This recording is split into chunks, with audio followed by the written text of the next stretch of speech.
இணைய நிகழ்வில் இணைந்திருக்கும் அனைத்து தமிழ் நெஞ்சங்களுக்கும் தமிழ் அமெரிக்க தொலைக்காட்சி மற்றும் நித்தம் பேசு வலையொலி சார்பாக இனிய மாலை வணக்கம் மற்றும் அன்னையர் தின வாழ்த்துக்கள். அம்மா, அகிலமாளும் மந்திரச் சொல், அளவுகோலே இல்லாத அன்பு, இறைவன் தந்த முதல் முகவரி, நேரில் நின்று பேசும் தெய்வம். தமிழ் அமெரிக்க தொலைக்காட்சி சார்பாக அன்னையர் தின சிறப்பு பட்டிமன்றம் இப்போது நடைபெற உள்ளது. பட்டிமன்றத்தின் தலைப்பு, தாய் என்னும் உறவில் விஞ்சி நிற்பது சுகமா அல்லது சுமையா? பட்டிமன்றம் என்பது வெறும் விவாத வேடை மட்டுமல்ல, அது தமிழுக்கே சொந்தமான கலை வடிவம். தமிழர்களின் அறிவையும் கலாச்சாரத்தையும் ஒருமித்த பார்வையையும் கொண்டாடும் ஒரு உயிருள்ள மரபு.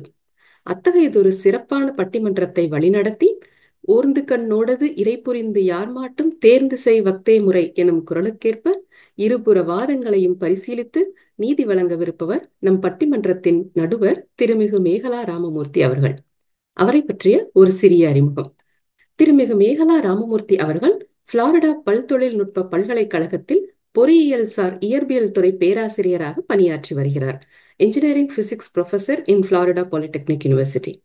முனைவர் சோ சத்யசீலன், முனைவர் அறிவொளி, முனைவர் சிவச்சந்திரன், முனைவர் சாலமன் பாப்பையா, திரு சாரங்கபாணி, திரு சுகிசிவம் போன்ற தமிழ் ஆளுமையரின் தலைமையில் பட்டிமன்றங்களிலும் கருத்தரங்கங்களிலும் பங்கேற்று பேசியிருக்கிறார்.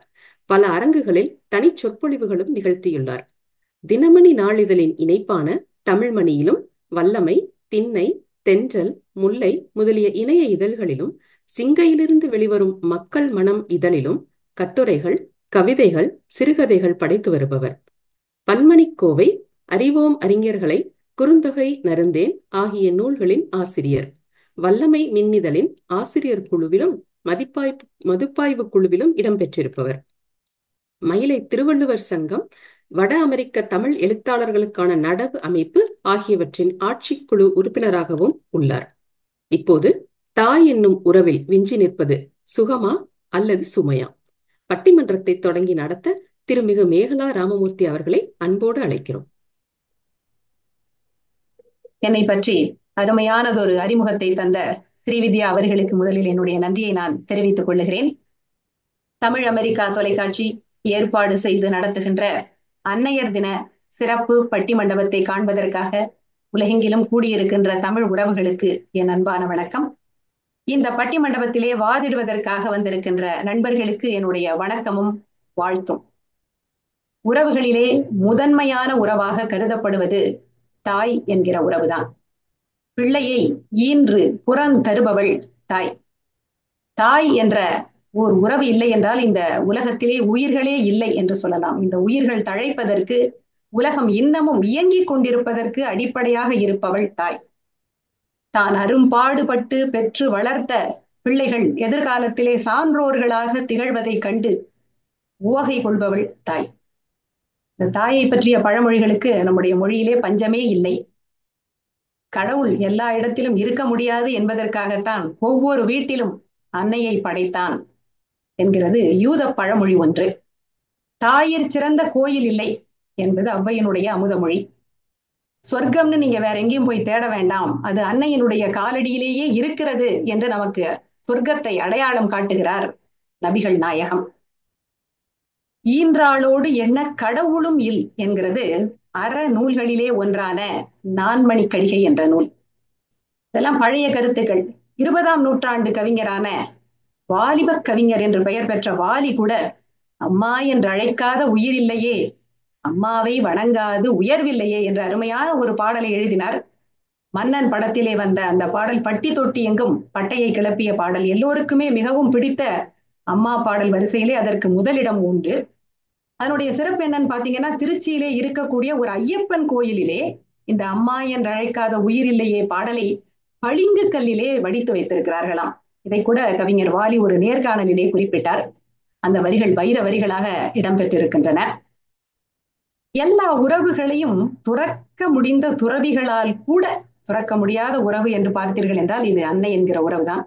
பட்டினத்தாருடைய வரலாறு நாம் எல்லோருக்கும் தெரியும் இல்லையா? கடைசியில காதற்ற ஊசியும் வாராது காணும் கடை வழிக்கே என்று எல்லாவற்றையும் துறந்து விட்டு போனார். ஒரு மிகப்பெரிய வணிகர் அவர். ஆனாலும் அவராலும் அன்னையை துறக்க இயலவில்லை. தன்னுடைய அன்னையின் அந்திம காலம் நெருங்குவதை உணர்ந்தார். அதனால பக்கத்திலேயே தங்கியிருந்தார். திருவிடை மருதூர் அப்படிங்கிற ஊர்லயே தங்கி இருந்தார். அவருடைய ஊர் திருவெண்காடு. அவருடைய அன்னையார் இறந்து விட்டார் என்று கேள்விப்பட்டதும் துடிதுடித்து போனார். தன்னுடைய தாய் தன்னை எப்படியெல்லாம் பெற்று வளர்த்தாள் என்பதெல்லாம் அவருடைய மனசுல அப்படியே வரிசையாக வந்து கொண்டே இருக்கிறது. அதை அப்படியே பாடல்களாக வடித்து தந்திருக்கிறார்.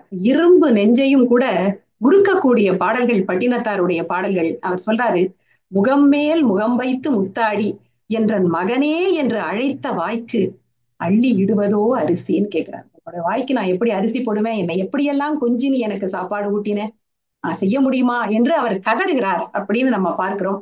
ஆக துறவியாலும் துறக்க முடியாத உறவாக திகழ்வது இந்த அன்னை என்கிற உறவுதான். அது மட்டும் இல்ல, அன்னையை பற்றி சொல்லும் போது இன்னொன்னு சொல்லுவாங்க, பிள்ளைங்க எப்படி வேணாலும் இருந்தாலும் அந்த தாய் தன்னுடைய பாசத்திலிருந்து விலகுவதே இல்லை, மாறுவதே இல்லை அப்படிங்கிறதுக்கு ஒரு பழமொழி உண்டு. பெத்த மனம் பித்து, பிள்ளை மனம் கல்லு அப்படின்னு சொல்லுவாங்க. அதற்கு ஒரு அழகான பாடலை நான் சங்க இலக்கியத்திலிருந்து உங்களுக்கு சொல்லுகிறேன். அந்த குழந்தையை நீண்ட நாட்களுக்கு பிறகு பிறந்த அந்த பெண் குழந்தையை அந்த பெற்றோர் சீராட்டி தாலாட்டி வளர்க்கிறார்கள். அந்த தாய் இதற்கு தங்க கிண்ணத்திலே பாலூட்டி வளர்க்கிறாள். அந்த குழந்தையினுடைய தளிர் நடையை ரசிக்கிறாள். பருவம் வந்த உடனே அந்த பொண்ணு என்ன செய்யறான்னா, வழக்கமா நம்ம தமிழ் சினிமால எல்லாம் செய்யற மாதிரிதான், அம்மாவுக்கு தெரியாமலே தன்னுடைய காதலனோடு ஓடி விடுகிறாள். தேடி தேடி பார்க்கிறாள் அந்த தாய், வீட்டுல பிள்ளைய காணுமே அப்படின்னு கலங்கி போகிறாள். எல்லா இடத்துலயும் சுத்திட்டு வந்து வீட்டுக்குள்ள பார்க்கிறப்போ அந்த பிள்ளை சின்ன வயசா இருக்கிறப்போ விளையாடின பொம்மை கிடக்கு ஒரு பக்கம்.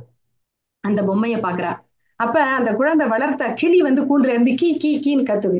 அதை திரும்பி பார்க்கிறாள். இப்படி எல்லா இடத்துலயும் அந்த பிள்ளை வளர்த்த அந்த பொருள்களாக இருக்கட்டும், உயிர்களாக இருக்கட்டும், அந்த குழந்தையினுடைய நினைவை அவளுக்கு அதிக அளவிலே ஏற்படுத்துகிறது. நம்மளுக்கே இப்ப தெரியும், நம்மளை விட்டு யாராவது பிரிந்து போயிருந்தாங்கன்னா அவங்க பயன்படுத்தின பொருளை பார்க்கும் போதெல்லாம் அந்த நினைவு நமக்கு பீறிட்டு வரும் இல்லையா? அந்த மாதிரி அந்த தாய்க்கும் தோன்றுகிறது, இந்த குழந்தைய நம்ம எப்படியெல்லாம் வளர்த்தோம் அப்படின்னு எண்ணும் பொழுது அந்த பொம்மையை எடுத்து பார்க்கிறாள். அப்ப சொல்லுகிறாள், இது என் பாவை பாவை, இது என்னுடைய பாவையின் பாவை, இது என் பைங்கிளி எடுத்த பைங்கிளி. என்னுடைய மகளும் ஒரு கிளி, அவள் வளர்த்த பைங்கிளி இங்க கீ கீன்னு கத்திட்டு இருக்கு. ஆனா ஏன் நான் வளர்த்த கிளி ரெக்க முளைச்சது, பறந்து போயிடுச்சு அப்படின்னு சொல்லிட்டு வருத்தப்படுகிறாள். என்று இவை காண்தொரும் காண்தொரும் கலங்க நீங்கினடோ என் பூங்கனோலே. நான் கலங்குற மாதிரி, இந்த ஒரு ஒரு பொருளையும் பார்த்து நான் கலங்குற மாதிரி என் பொண்ணு என்னை விட்டு போயிட்டாளா அப்படின்னு சொல்லிட்டு அந்த தாய் கலங்குகிற அந்த காட்சியை 4 அடிகளிலே மிக அழகாக ஒரு சங்க புலவர் படித்து காட்டியிருக்கிறார். தாயினுடைய முக்கியத்துவை உணர்ந்ததுனாலதான் நாட்டை கூட நம்ம தாய் நாடு அப்படின்னு சொல்றோம் இல்லையா? நமக்கு இருப்பதற்கு இடம் கொடுத்ததுனால அந்த நாட்டை தாய் நாடு என்கிறோம். நாம் பேசுகின்ற மொழி தாயின் வாயிலாக நாம் அறிந்த மொழி, அதனால அந்த மொழியை கூட நம்ம தாய் மொழி அப்படின்னு தான் சொல்றோம். அது மட்டும் இல்ல, ஓடுகின்ற ஆறுகளை எல்லாம் தாயாக பார்த்த பூமி நம்முடைய பூமி. வேற எந்த நாட்டிலையும் இந்த கலாச்சாரம் கிடையாது.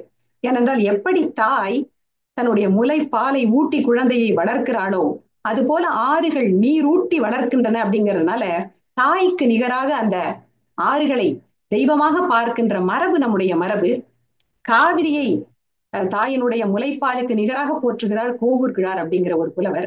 இது அப்படியே பாத்தீங்கன்னா கம்ப நாட்டாழ்வார் இதை பார்த்துட்டு அப்படியே கம்ப ராமாயணத்திலே கோசலத்திலே ஓடக்கூடிய சரையுவையும் கூட தாய்முலை பாலன்ன சரையு அப்படின்னு போற்றுகிறார். ஆக தாய்க்கு நிகராக வளமையின் குறியீடாக இருக்கக்கூடிய எல்லாவற்றையுமே போற்றக்கூடிய மரபு, தாயினுடைய பெயரை சொல்லி வாழ்த்தக்கூடிய மரபு நம்முடையது என்று நாம் பார்க்கிறோம். இப்படி தாயினுடைய பெருமைகளை, சிறப்பை, தனித்தன்மையை பேசிக்கொண்டே போவது என்றால் அதற்கு ஒரு நாள் போதுமா? போதாது. அதுக்குள்ள நம்ம பட்டிமன்றத்தை 1 மணி நேரத்துல முடிக்கணும். அதனால நம்ம அந்த பொன்மொழிகள், அவளை பற்றிய பழமொழிகள் எல்லாவற்றையும் நிறுத்திவிட்டு இந்த அன்னையர் தினம் என்பது அமெரிக்காவிலே எப்படி தோன்றியது என்பதை பற்றிய ஒரு சிறிய அறிமுகத்தை பார்ப்போம். இவ்வளவு சிறப்பு வாய்ந்த அன்னையை நாம் கொண்டாட வேண்டும் என்று அமெரிக்காவிலே ஒரு பெண் நினைத்தார். அந்த பெண்ணினுடைய பெயர் அன்னா ஜார்விஸ். அவருடைய தாயார் ஒரு மிகச்சிறந்த பெண்மணியாக இருந்து இவரை வளர்த்திருக்கிறார். அது மட்டும் இல்ல, முதலாம் உலகப் போர் நடந்த சமயத்துல ஒரு சோசியல் ஆக்டிவிஸ்டா இருந்து இந்த போரிலே புண்பட்ட வீரர்களுக்கெல்லாம் அவங்க வந்து மருத்துவம் பார்த்திருக்கிறாங்க, உதவி செய்திருக்கிறார்கள். இப்படிப்பட்ட ஒரு அற்புதமான தாய் இறந்த பிறகு அவங்களுக்கு தோன்றியது, நிச்சயமாக தாய்மார்கள் கொண்டாடப்பட வேண்டியவர்கள், அவங்களுடைய நினைவை போற்றுகின்ற வகையிலே ஒவ்வொரு ஆண்டும் ஒரு நாளை நம்ம அனுசரிக்க வேண்டும் அப்படிங்கிற எண்ணம் அன்னா ஜார்விஸுக்கு வந்தது. அவங்க அம்மா இறந்து போனது 1905 மே மாதம். அதனால அந்த மே மாதத்துலதான் அந்த அன்னையர் தினத்தை கொண்டாடணும் அப்படிங்கிற அந்த முன்னெடுப்பை செய்ததும் அன்னா ஜார்விஸ் தான். அவங்க முதல்ல அந்த விழாவை கொண்டாடியது 1908 அப்படின்னு பார்க்கிறோம். ஆனா தொடர்ந்து அது அனுசரிக்கப்படவில்லை. ஆனா அவங்க அதற்கான முயற்சியை தொடர்ந்து செய்தார்கள். அமெரிக்காவில இது ஒரு நாளாக, ஒரு விடுமுறை நாளாக, கொண்டாட்ட நாளாக இருக்க வேண்டும் அந்த நாளிலே அன்னையர்கள் கொண்டாடப்பட வேண்டும்ங்கிறத அவங்க தொடர்ந்து முன்னெடுத்தார்கள், முயற்சி செய்தார்கள். அது அரசாங்கத்தினுடைய காதுக்கு போனது.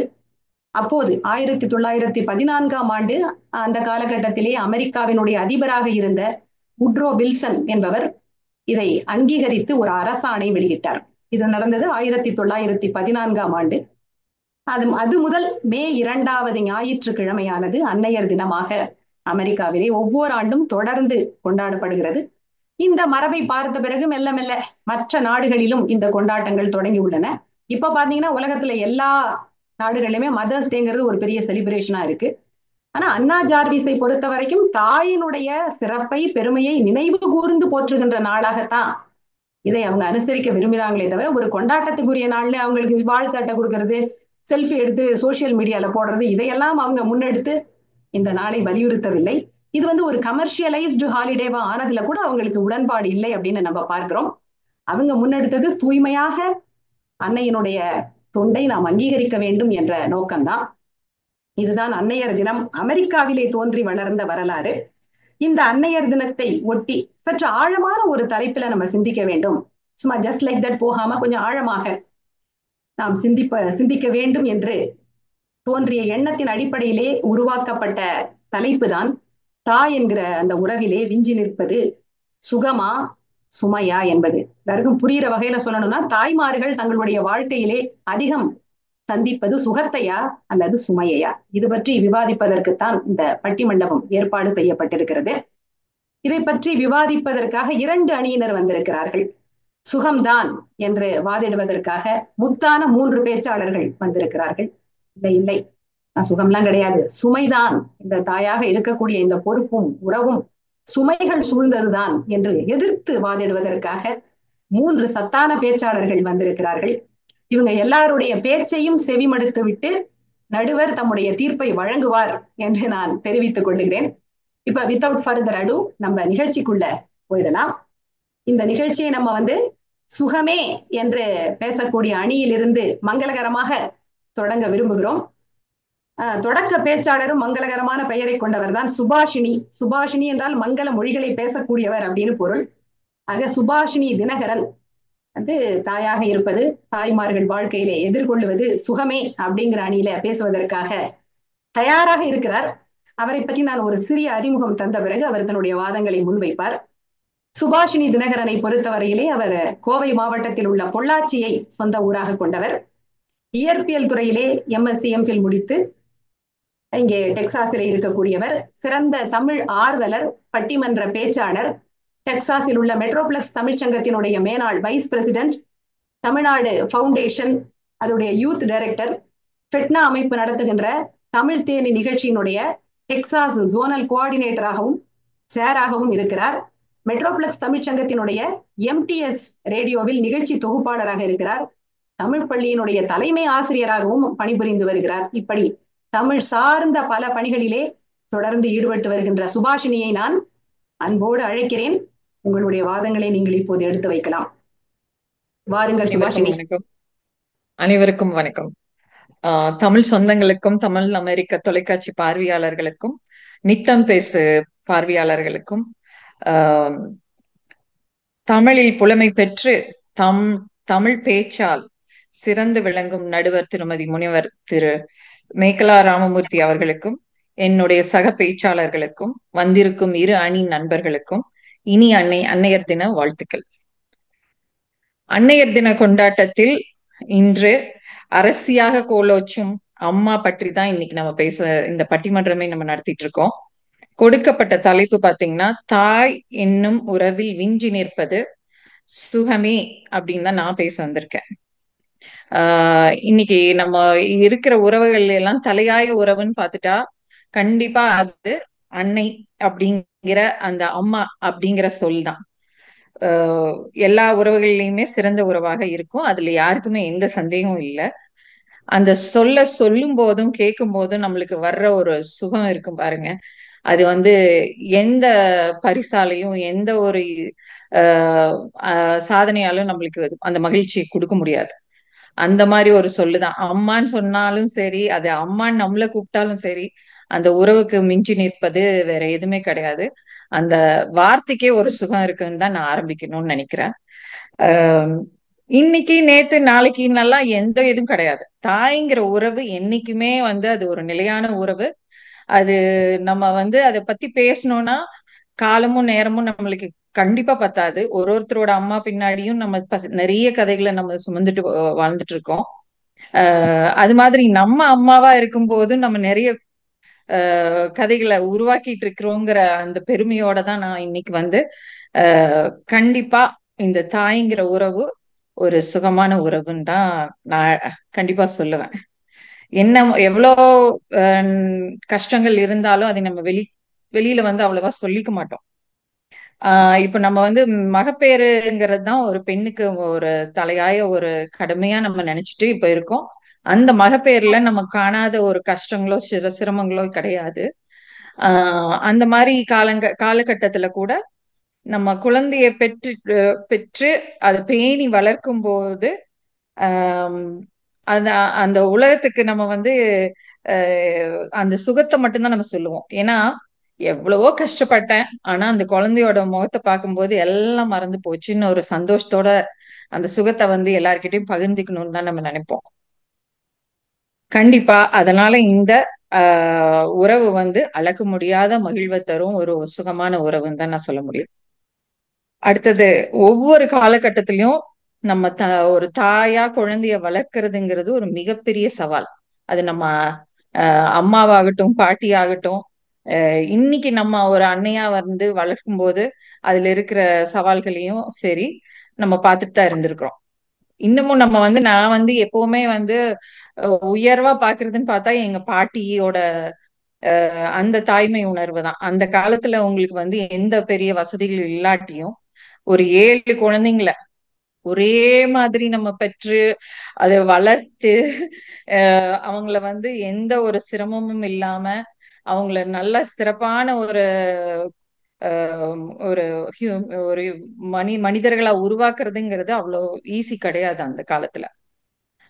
அப்படி பார்க்கும்போது இன்னைக்கும் எனக்கு ஒரு என்ன சொல்றது, கண்டிப்பா ஒரு உதாரணமான ஒரு வாழ்க்கையா நான் எடுத்துக்கிறது எங்க பாட்டியோட வாழ்க்கையை தான் நான் எடுத்துப்பேன்.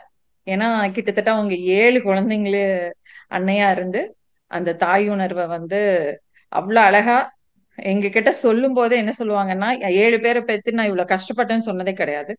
7 பேரை பெத்து நான் மகராசியாட்ட இருக்கிறேங்கிற அந்த ஒரு உணர்வு தான் அவங்க இன்னைக்கும் நம்மளுக்கு ஷேர் பண்ணிக்குவாங்க. இது எல்லாரோட வாழ்க்கையிலயும் எல்லாரோட பாட்டிகளும் உங்களுக்கு சொல்லியிருப்பாங்க.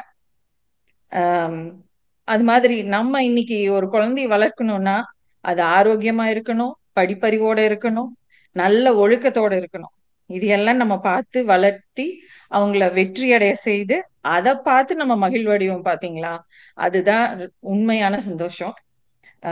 அது யாராலும் நம்மளுக்கு கொடுக்க முடியாது. அடுத்தது நம்ம அம்மாவா நம்ம அம்மா கிட்ட இருந்து நம்ம கத்துக்க வேண்டியது அவங்க கொடுக்குற ஒரு நம்பிக்கை.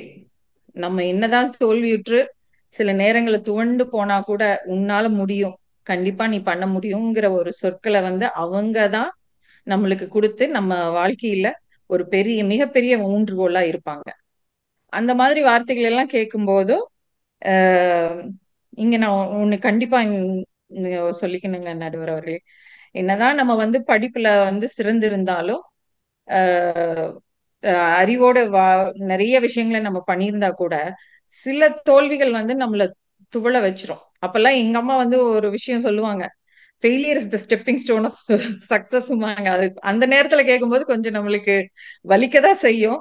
அப்புறம் அதை தாண்டி வரும்போது அப்புறம் அதோட அந்த சக்சஸ் வரும்போது தான் நம்ம ஓ அங்கேயே நம்ம நிக்காம நம்மள தட்டி கொடுத்து நம்மள மூவ் ஆன் பண்ண வச்சுது அந்த வார்த்தைகள்ங்கிறது கண்டிப்பா நம்ம எல்லாரோட வாழ்க்கையிலயும் நம்ம அனுபவிச்சிருக்கோம்.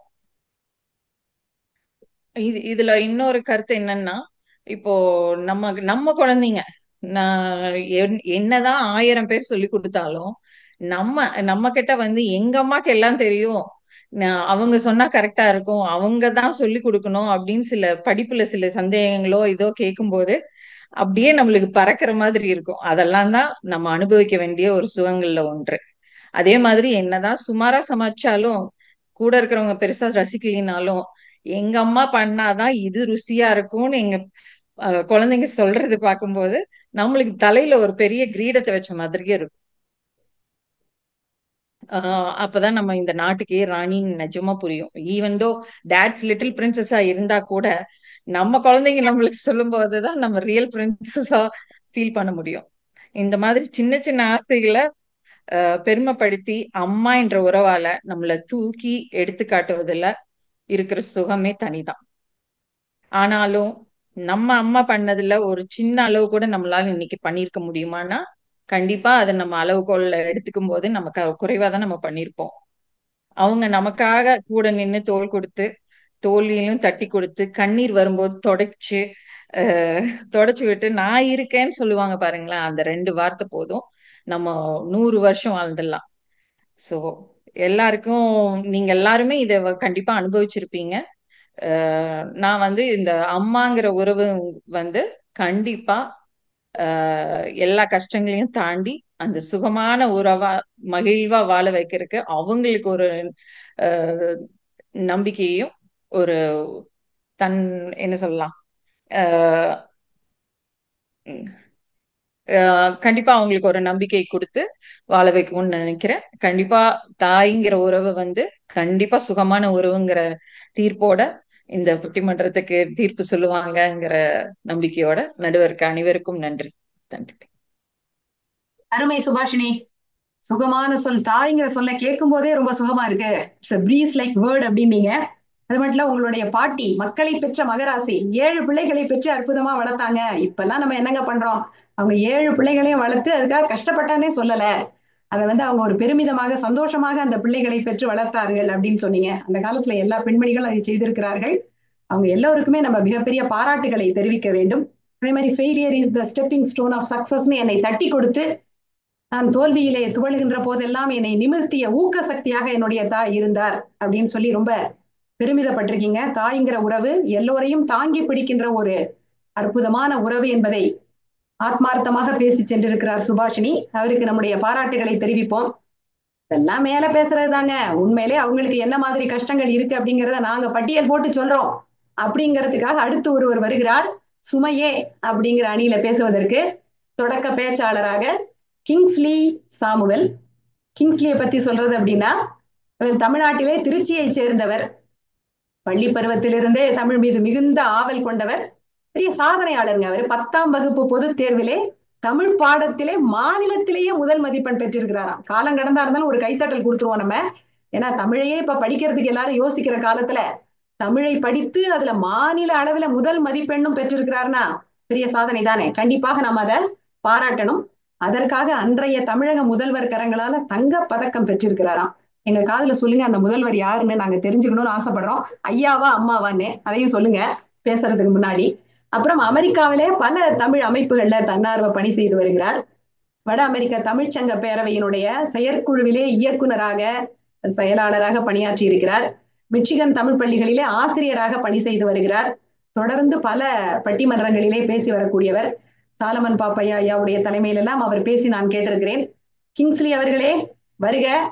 நீங்க யார் கையில பரிசு வாங்குனீங்கன்னு சொல்லிட்டு உங்களுடைய உரையை தருக. அனைவருக்கும் வணக்கம். வணக்கம் மேகலா. வணக்கம். அந்த பரிசு வந்து முத்தமிழறிஞர் கலைஞர் அவர்கள் கையால வாங்கினேன். அருமை அருமை. நன்றி. இந்த பட்டிமன்றத்துக்குள்ள போயிடலாம். நமக்கு கொடுக்கப்பட்டிருக்கிற தலைப்பு தாய் என்னும் உறவில் விஞ்சி நிற்பது சுகமா அல்லது சுமையா? தாய் என்ற உறவிலேயே விஞ்சி நிற்பது சுமைதான். எனக்கு முன்னால் பேசிய திருமிகு சுபாஷினி அவர்கள் அழகா நிறைய கருத்துக்கள் சொன்னாங்க. ஆனா இந்த கருத்துக்களுக்கெல்லாம் அவங்க தயார் செய்து வருவதற்கு முன்னாடி அவர்கள் வந்து ஒரு நல்ல தாயாக அவருடைய மகன்களுக்கு தேவையான உணவுகளை எல்லாம் சமைத்து அவர்களுக்கு அடுத்த நாள் வீட்டு பாடங்களுக்கு உதவி விட்டு, மேலும் இப்ப கூட தன்னுடைய மகன் என்ன பண்ணிட்டு இருக்கான், ஒழுங்கா இப்ப படிச்சுட்டு இருக்கானா, சாப்பிட்டானாங்கிறதெல்லாம் யோசிச்சுட்டு, பட்டிமன்றம் முடிந்த பிறகும் போய் அவன் சரியா சாப்பிட்டானான்னு கேட்டுட்டு அவனை தூங்க வச்சுட்டு அடுத்த நாளைக்கு எல்லாம் ரெடி பண்ணிட்டு தான் படுப்பாங்க. அத்தகைய ஒரு பெரிய சுமையை அவர்கள் தலையிலே சுமந்து கொண்டுதான் இந்த பட்டிமன்றத்திலே கூட வந்து சுகம் என்று பேச அவர்கள் வந்திருக்கிறார்கள். இதுதான் நம்முடைய தாய்மார்களினுடைய உண்மையான சுமை. அதற்கு இங்கு எதிரணியிலே இப்பொழுது பேசிக்கொண்டிருக்கும் அனைத்து தாய்மார்களுமே அதற்கு சான்று. தாய் தன் தாய்மை என்னும் அந்த ஒரு நிலையை அடைந்ததிலிருந்து இறுதி வரை அவள் சுமந்து கொண்டேதான் இருக்கிறாள் ஏதாவது ஒன்றை. 10 மாதம் குழந்தையை சுமக்கிறார், பின்னர் மடியில் சுமக்கிறார், பின்னர் நெஞ்சில் சுமக்கிறார், மார்பில் சுமக்கிறார். தன்னுடைய மகனோ மகளோ வளர்ந்து அவர்களுக்கு திருமணமாகி பெரிய ஆட்கள் ஆன பிறகு கூட அவர்கள் இளைப்பாற வருவது அதே தாய்மடிதான். அப்பொழுதும் அந்த தாய் தன்னுடைய மகனையோ மகளையோ கணவரையோ அனைவரையுமே தன்னுடைய மடியிலே சுமக்கிறார். இப்படி வாழ்நாள் முழுவதும் சுமந்து கொண்டே இருப்பவள் தான் தாய். அப்படிப்பட்ட ஒரு தாயை நாம் எப்படி எளிதாக அவள் சுகமாக இருக்கிறாள் என்று சொல்லிவிட முடியும்? எப்பொழுதுமே அந்த தாய்மார்களுக்கு நாம் மிகவும் ஒரு பெருமையை அடைத்து அவர்களுடைய சுமையை நாம் இல்லாதது போல் ஒரு தோற்றப்பிழையை உருவாக்கி விடுகின்றோம். அதுதான் நாம் செய்யும் மிகப்பெரிய தவறு. நம்முடைய ஆஃபீஸ்ல எல்லாம் எடுத்துக்கிட்டிங்கன்னா, ஒரு ப்ராஜெக்ட் இருக்கு, அதை நம்ம பண்ண போறோம் அப்படின்னு வச்சுக்கோங்களேன்.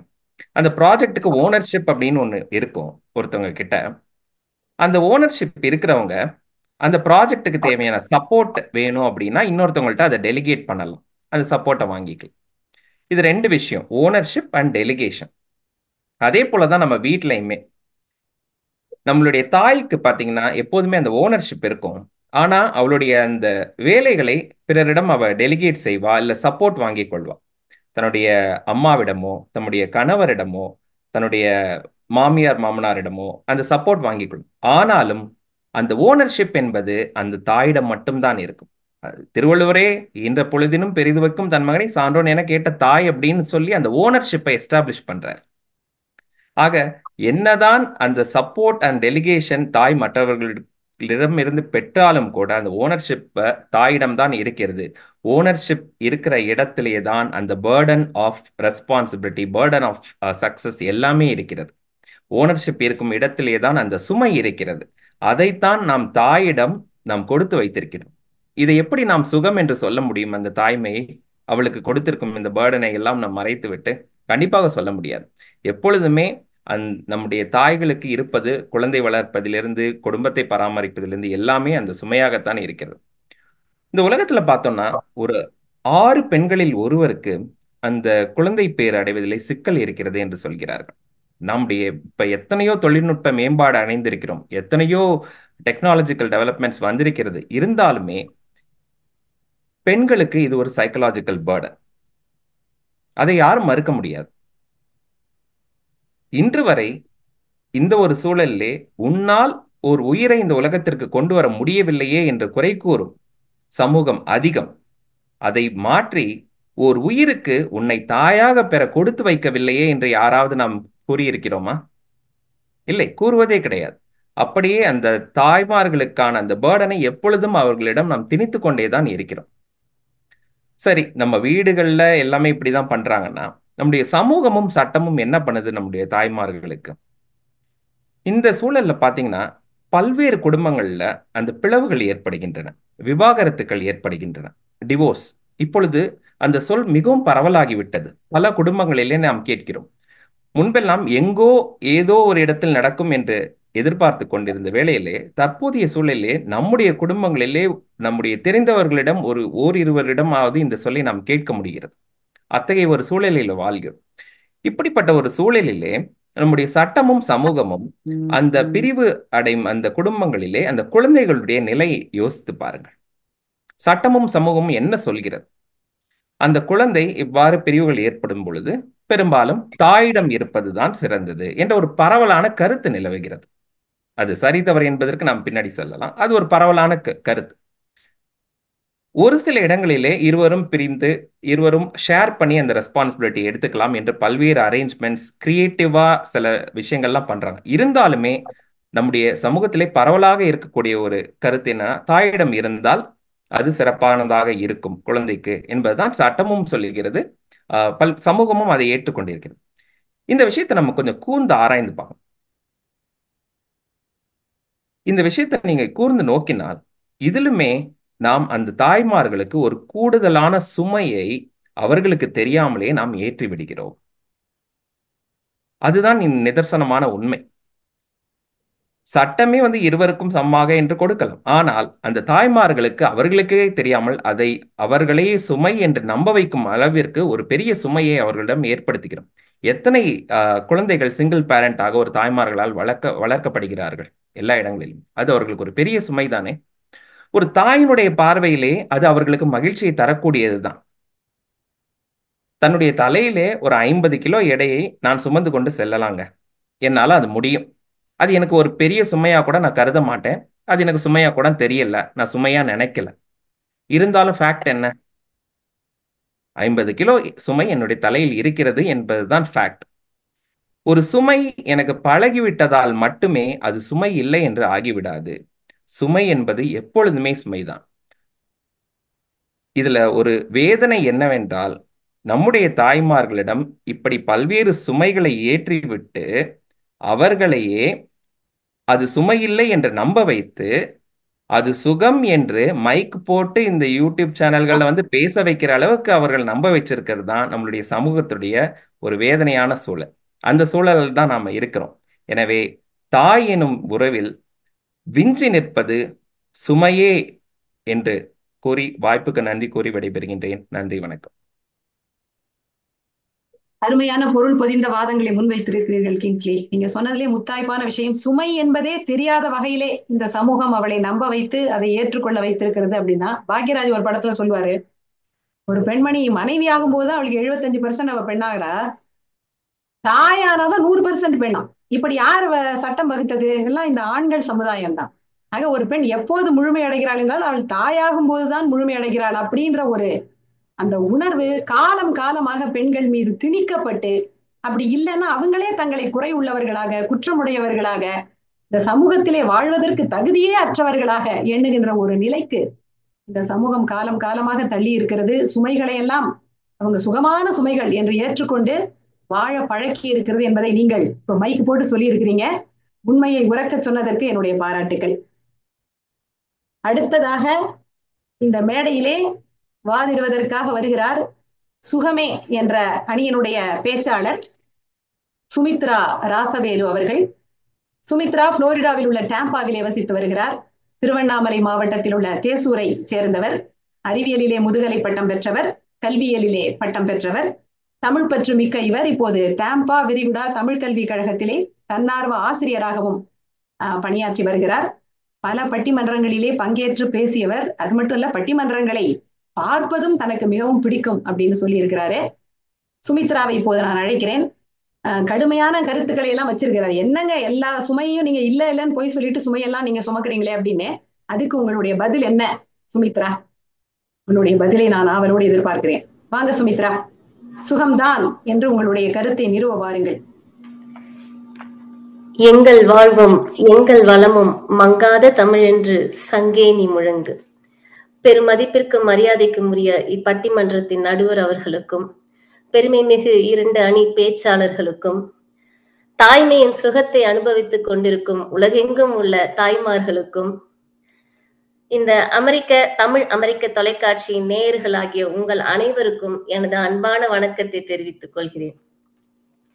தாய்மை எனும் உறவில் விஞ்சி நிற்பது சுகமே. ஒரு பெண் திருமணமாகி கர்ப்பம் தரித்த பின் அவளது தாய் வீட்டாரும் கணவன் வீட்டாரும், ஏன் குறை கூறுவதையே பழக்கமாக கொண்டவர்கள் கூட தன்னுடைய இயல்பை மறந்து அவளுக்கு அன்பையும் அக்கறையும் அள்ளி கொடுத்து அவளுக்கு பிடித்ததை சமைத்து கொடுத்து மகிழ்ப்பார்கள் இல்லையா? அந்த சுகமே தனிதாங்க. அந்த குழந்தையானது வயிற்றில் அசையும் பாத்தீங்களா?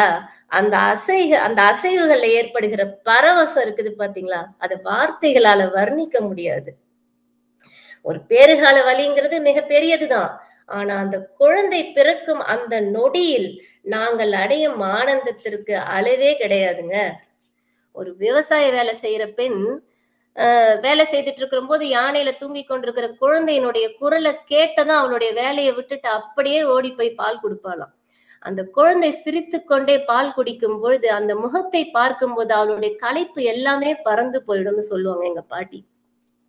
தன்னுடைய முந்தானியின் மாறாப்பிலே கண்ணாமூச்சி ஆடும் பாத்தீங்களா குழந்தை பால் குடிக்கும் போது?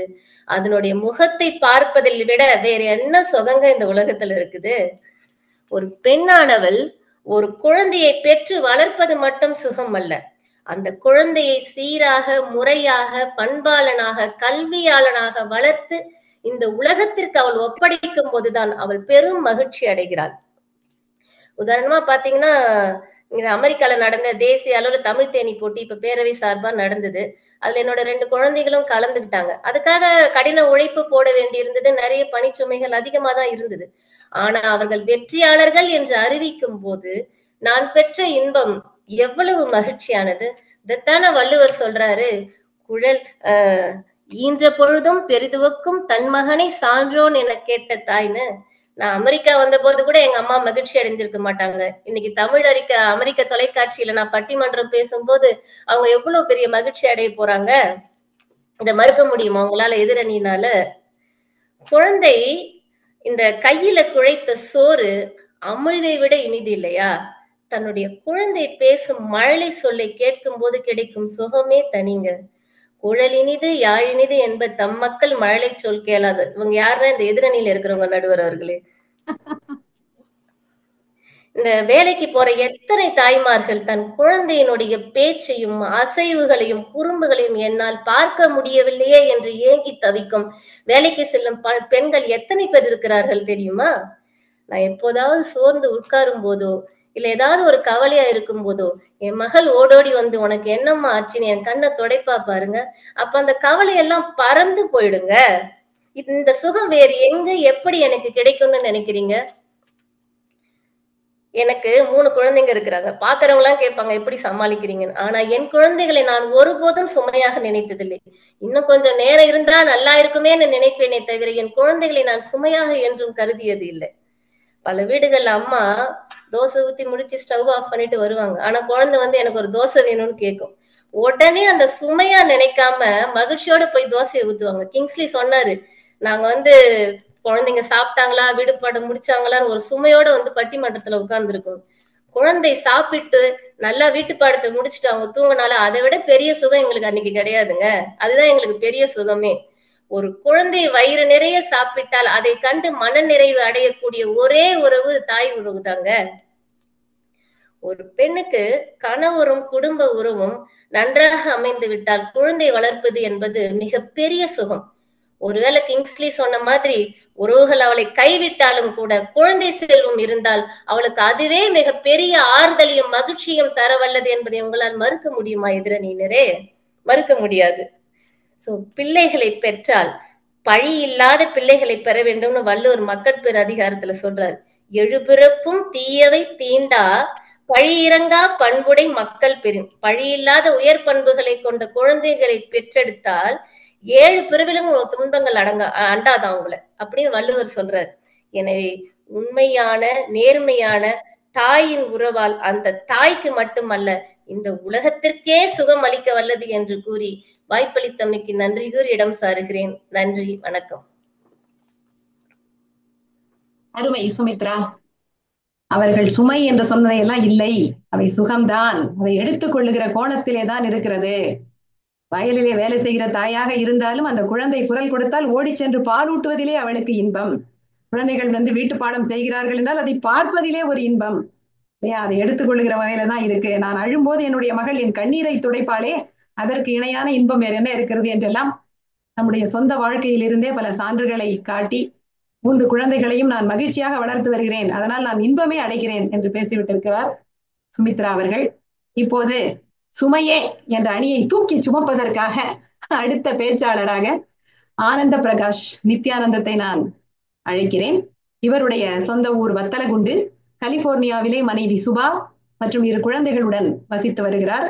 மகாகவி சிற்றிதழிலே துணை ஆசிரியராக பணியாற்றி இருக்கிறார். பேச்சு போட்டிகளிலே பங்கேற்பது, கட்டுரை, கவிதை போன்றவை வரைவதிலே ஆர்வம் உள்ளவர். திரு ராஜா, திருமதி பாரதி பாஸ்கர், பேராசிரியர் ஞான சம்பந்தன் போன்றோரோடு பட்டிமன்றங்களிலே பேசிய அனுபவங்கள் நமக்கு பொக்கிஷமானவை என்று நினைவு கூறுகிறார். இந்த பட்டிமன்றமும் உங்களுக்கு நல்ல அனுபவத்தை தரும் என்று நான் நினைக்கிறேன். ஆனந்த், வாருங்கள், உங்களுடைய வாதத்தை தாருங்கள். உலகளாவிய தமிழர்களுக்கு வணக்கங்கள். இந்த வாய்ப்பு தந்த தமிழ் அமெரிக்க தொலைக்காட்சிக்கு வணக்கங்களை சொல்லிக்கொண்டு, நம்ம எல்லாம் ஒரு நல்ல முக்கியமான நாளுக்காக காத்துக்கிட்டு இருக்கோம். அன்னையர் தினம். அன்னையர் தினம் வாழ்த்துக்கள் எல்லாருக்கும். இது எனக்கு முன்னாடி பேசினவங்க ரொம்ப நல்ல விஷயங்கள்லாம் பேசினாங்க. ஏன்னா எங்களுக்கு சப்போர்ட்டாவே எல்லாருமே பேசினாங்க. நான் மொத்தம் எனக்கு முன்னாடி பேசினவங்க 3 பேர் எனக்கு சப்போர்ட்டா தான் பேசினாங்கன்னு சொல்லலாம். 7 குழந்தைய பெற்ற மகராசி எவ்வளவு கஷ்டமா இருந்தாலும் வெளியே சொல்ல மாட்டாங்களாம், அவ்வளவு மகிழ்ச்சியா தான் இருப்பாங்களாம். சுபாஷினி ரொம்ப தெளிவா சொன்னாங்க, எவ்வளவு கஷ்டமா இருந்தாலும் நாங்க சொல்லிக்க மாட்டோம். ரொம்ப நீங்களே சொல்லிட்டீங்க. அதுக்கப்புறம் எல்லாமே மிகப்பெரிய சவால் தான், அதை சமாளிப்போம் அப்படிங்கிறாங்க. இங்க கேள்வியே விஞ்சி இருப்பது சுமைதான் அப்படிங்கறத நீங்களே சொல்லிட்டீங்க. எங்களோட அணியிலிருந்து கிங்ஸ்லி அவங்க வந்து சொன்னப்ப ரொம்ப தெளிவா ஒரு விஷயத்த சொன்னாங்க. உங்கள் மேல் திணிக்கப்படுகிறது, நீங்க அதை வந்து சுகம்னு எடுத்துக்கிட்டு நீங்க நடந்து அப்படியே அந்த சுமையை எடுத்துக்கிட்டே போகணும் அப்படிங்கிறாங்க. அதாவது உண்மையா சொல்லணும் அப்படிங்கிறதுக்கு தான் அந்த பட்டிமன்றமே. அதனால அடுத்து வர்றவங்களாவது தயவு செஞ்சு உண்மையை சொல்லுங்க. ஏன்னா சுமித்ரா ரொம்ப அழகா சொல்லிட்டு இருந்தாங்க, பேறுகால சமயத்துல அவங்க இயல்பெல்லாம் மறந்துட்டு எல்லாரும் வந்து நல்லா பார்த்துப்பாங்களாம். அப்ப அந்த டயத்துக்கு முன்னாடியும் நல்லா இருக்க மாட்டாங்க, அந்த டயத்துக்கு பின்னாடியும் நல்லா இருக்க மாட்டாங்க. அந்த பேறுகாலத்து டயத்துல மட்டும் உங்களை சுகமா வச்சுப்பாங்கன்றீங்க, அப்படித்தானே? அப்புறம் பிள்ளைங்க சாதிச்சாதான் மகிழ்ச்சியா, அது வரைக்கும் அவ்வளவு கஷ்டப்படுவாங்களாம். அது அந்த சாதிக்குங்க இல்லையா, அந்த சந்தோஷத்துக்காக கஷ்டப்பட்டுக்கிட்டே இருப்பாங்களாம். நாங்க திரும்பவும் சொல்றோம், அங்கேயும் விஞ்சி இருக்கிறது உங்களுக்கு சுமைதான். நிறைய அக்கண்ணாலாம் வச்சாங்க, ஒரு நல்ல கணவரும் நல்ல குடும்பமும் அமைஞ்சா அதுல சுகம் எவ்வளவு இருக்கும் தெரியுமா? இந்த மாதிரி டேர்ம்ஸ் அண்ட் கண்டிஷன்லாம் போட்டு நீங்க ஏதோ லோன் கண்டிஷன் மாதிரி பேசக்கூடாது. பேசும்போது தெளிவா சுகமா சுமையா அப்படின்னு சொல்லுங்க. நடுவர் அவர்களே, உங்ககிட்ட வர்றேன். நீங்கள் பெரிய சிந்தனையாளர், நிறைய பட்டிமன்றங்கள்லாம் பேசியிருக்கீங்க. இந்த நடுவர் பதவி உங்களுக்கு சுகமா சுமையா? நடுவர் பகுதி எடுத்துக்கொள்வதை பொறுத்து இருக்கு. இது எனக்கு சுகமாகத்தான் இருக்கிறது. உங்களோடு வாதிடுவது, உங்களுடைய கருத்துக்களை அறிந்து கொள்வது எனக்கு சுகமாக இருக்கிறது. ஏன்னா நீங்க ஒரு அம்மா தான், அதனால நிறைய சுகமெல்லாம் பார்த்திருப்பீங்க. ஏன்னா அந்த ஒரு பிள்ளை வரும், வந்துட்டு சம்பந்தமே இல்லாம இந்த முயலுக்கு 3 கால் தான் அடம் பிடிக்கும். ஆனா அம்மா என்ன பண்ணுவா, நீ பேசிட்டே இரு அப்படின்னு சொல்லி பேசிட்டு இறுதியாக நல்ல ஒரு தீர்ப்பை கொடுப்பாங்க அம்மா. அந்த பதவியில நீங்க இருக்கனால உங்களுக்கு அந்த அனுபவம் நல்லா இருக்குன்னு நினைக்கிறேன். அதனால அதை சுகமா எடுத்துக்கிறீங்க. நீங்க மதிக்கிற பணி என்னென்ன? எல்லாரும் என்ன கேட்கிறேன், நம்ம எல்லாம் எந்த மாதிரி பணியை மதிக்கிறோம்? ஒரு ஆசிரியர் பணி. ஏன்னா பையன் மக்கா இருந்தா கூட அவனுக்கு படிப்பை சொல்லி கொடுக்கும் இல்லையா? ரொம்ப சிரமமான பணி தான் ஆசிரியர் பணி. அதை நம்ம நிறைய பேர் மதிப்போம். ஒரு காவல்துறை ஆய்வாளர் நமக்கு பாதுகாப்பு கொடுப்பாங்க. ஏதாவது ஒரு பிரச்சனைனா போய் கேட்டா நமக்கு பாதுகாப்பு கொடுக்கணும். திருடங்க அந்த மாதிரி கொள்ளக்காரங்க எல்லாம் பயப்படுற மாதிரி ஒரு ஆள் நமக்கு வேணும், அதுக்கு மரியாதை கொடுப்போம். ராணுவ வீரர் ஒரு நாட்டையே காப்பாற்றக்கூடிய பணியில இருக்கக்கூடியவங்க, அவங்கள மதிப்போம். விவசாயி நம்ம சாப்பிடுறதுக்காக விவசாயம் பண்ணி அத நமக்கு கொடுத்து சந்தோஷப்படக்கூடிய விவசாயி, அவருக்கு வயிறு நிறையதான் தெரியல, நமக்கு அவர் பண்றாரு. நாடாளுற அமைச்சர்கள், பிரதமர்கள், வெளியுறவுத்துறை, இப்படி நம்ம யாரையோ சொல்லலாம். இவங்கெல்லாம் மதிக்கக்கூடிய பணியில இருக்காங்கன்னு. நல்லா கவனிச்சு பாத்தீங்கன்னா இந்த எல்லா பணியையும் அம்மா பண்ணுவா. பிள்ளைக்கு பாடம் சொல்லி கொடுப்பா, அவங்களுக்கு ஏதாவது ஒரு பிரச்சனைனா அவதான் முன்னாடி வந்து நிப்பா, அவங்கள பத்திரமா காப்பாத்துவா, சாப்பாடு அவதான் கொடுப்பா. பக்கத்து வீட்டுல உறவு, சொந்தக்காரங்கள உறவு, ஒரு பண விஷயத்துல கவனமா இது பண்ணி பிற்காலத்துக்கு சேமிச்சு வைக்கிறது, இப்படி எல்லா விஷயங்களையும் பார்த்துக்கிறவா அம்மா. நடுவர் அவர்களே, நீங்க கூட சொன்னீங்க நதிகளோட பேருக்கெல்லாம் நம்ம அம்மாவோட பேரு தான் வச்சிருக்கோம்னு சொல்லிட்டு. நம்ம ஊர்ல சாமியை கூட பாருங்க, மாரியம்மா, காளியம்மா, பூதத்தம்மன், முண்டக்கண்ணி அம்மன், காரியம்மன், அங்காளம்மன், குலக்காரம்மன். ஏன்னா அம்மா தான் சாமி. சில நம்பிக்கைகள் என்னன்னா, படைக்கிறதுக்கு ஒரு கடவுள், காக்குறதுக்கு ஒரு கடவுள், அழிக்கிறதுக்கு ஒரு கடவுள்லாம் நம்பிக்கை வச்சிருக்கோம். ஆனா இந்த எல்லா வேலையும் பண்றவ அம்மா. இவ்வளவு வேலையும் பண்ணக்கூடிய எவ்வளவு கடினமான விஷயம். அப்ப ஒரு வேலையை நமக்கு மதிக்கிறீங்கனாலே அந்த வேலை கடினமான வேலை, அந்த வேலையை பண்றவங்கள மதிக்கிறோம். அந்த மாதிரி ஆயிரக்கணக்கான வேலையை அம்மா பண்ணிட்டு இருக்கா. அவ வேலைய சுகம் அப்படின்னு சொல்றதை எப்படி எங்களால ஏத்துக்க முடியும்? அம்மான்னு ஒரு படம் ஃபர்ஸ்ட் ஆரம்பிக்கிறப்ப நல்லா வயிறு பெருசா அப்படின்னு நடந்துட்டு இருப்பா. அதுல நடப்பயிற்சி பண்ணிதான் ஆகணும், எவ்வளவு வயிறு பெருசா இருந்தாலும். ஏன்னா குழந்தை பிறக்கணும் இல்லையா? அது எவ்வளவு சிரமம்னு நல்லா டிவியை பார்த்துட்டு சிப்ஸ் சாப்பிட்டு தொப்பை வளர்த்துருப்பாங்கல்ல, அவங்க நடக்க சொல்லி பாருங்க, அப்ப தெரியும். ஆனா அம்மா அந்த குழந்தைக்காக ஒரு கனவோட அந்த 10 மாசத்துல அந்த அம்மா அந்த பிள்ளைகளுக்காக எவ்வளவு கனவு வச்சுட்டு சாப்பிட்டா வாந்தி வரும், மறுபடியும் சாப்பிடணும், ஏன்னா அந்த குழந்தை நல்லபடியா பிறக்கணும் இல்லையா. 10 மாசம் அவ சேர்த்து வச்ச கனவை நீங்க எடுத்து பார்த்து அதை அப்படியே வாழ்ந்துட்டு போனீங்கன்னாலே நீங்க தான் பெரிய வெற்றியாளர் இந்த உலகத்துக்கு. அவ்வளவு கனவுகளோட பிள்ளையை எடுத்து கரெக்டா அந்த டெலிவரி டே எவ்வளவு கஷ்டம். சொந்த குடும்பம் எல்லாம் வந்து சாமியை கும்பிட ஆரம்பிச்சிருவோம். நிறைய வேண்டுதல்கள், அந்த பக்கம் நிறைய பேர் வேண்டிட்டு இருப்பாங்க, அந்த பக்கம் நிறைய பேர் வேண்டிட்டு இருப்பாங்க. எல்லா வழியும் ஒரு சேர அனுபவிச்சு ஒரு குழந்தையை பெத்து எடுப்பா. அந்த நேரத்துக்கு அப்புறம் அவளோட உடம்புல நடக்கிற மாற்றங்கள், எவ்வளவு கஷ்டப்பட்டு அவளை பெத்து எடுக்கிறா தெரியுமா. அத சரி எடுத்தாச்சு, பெத்து எடுத்தாச்சு, முடிஞ்சதுன்னு விட்டுற முடியுமா? அதுக்கப்புறம் அந்த குழந்தை, சில குழந்தைகள் தான் அதிர்ஷ்டமா ஒழுங்கா தூங்கும். பெரும்பாலான 99% குழந்தைங்க அது இஷ்டத்துக்கு தான் தூங்கும்.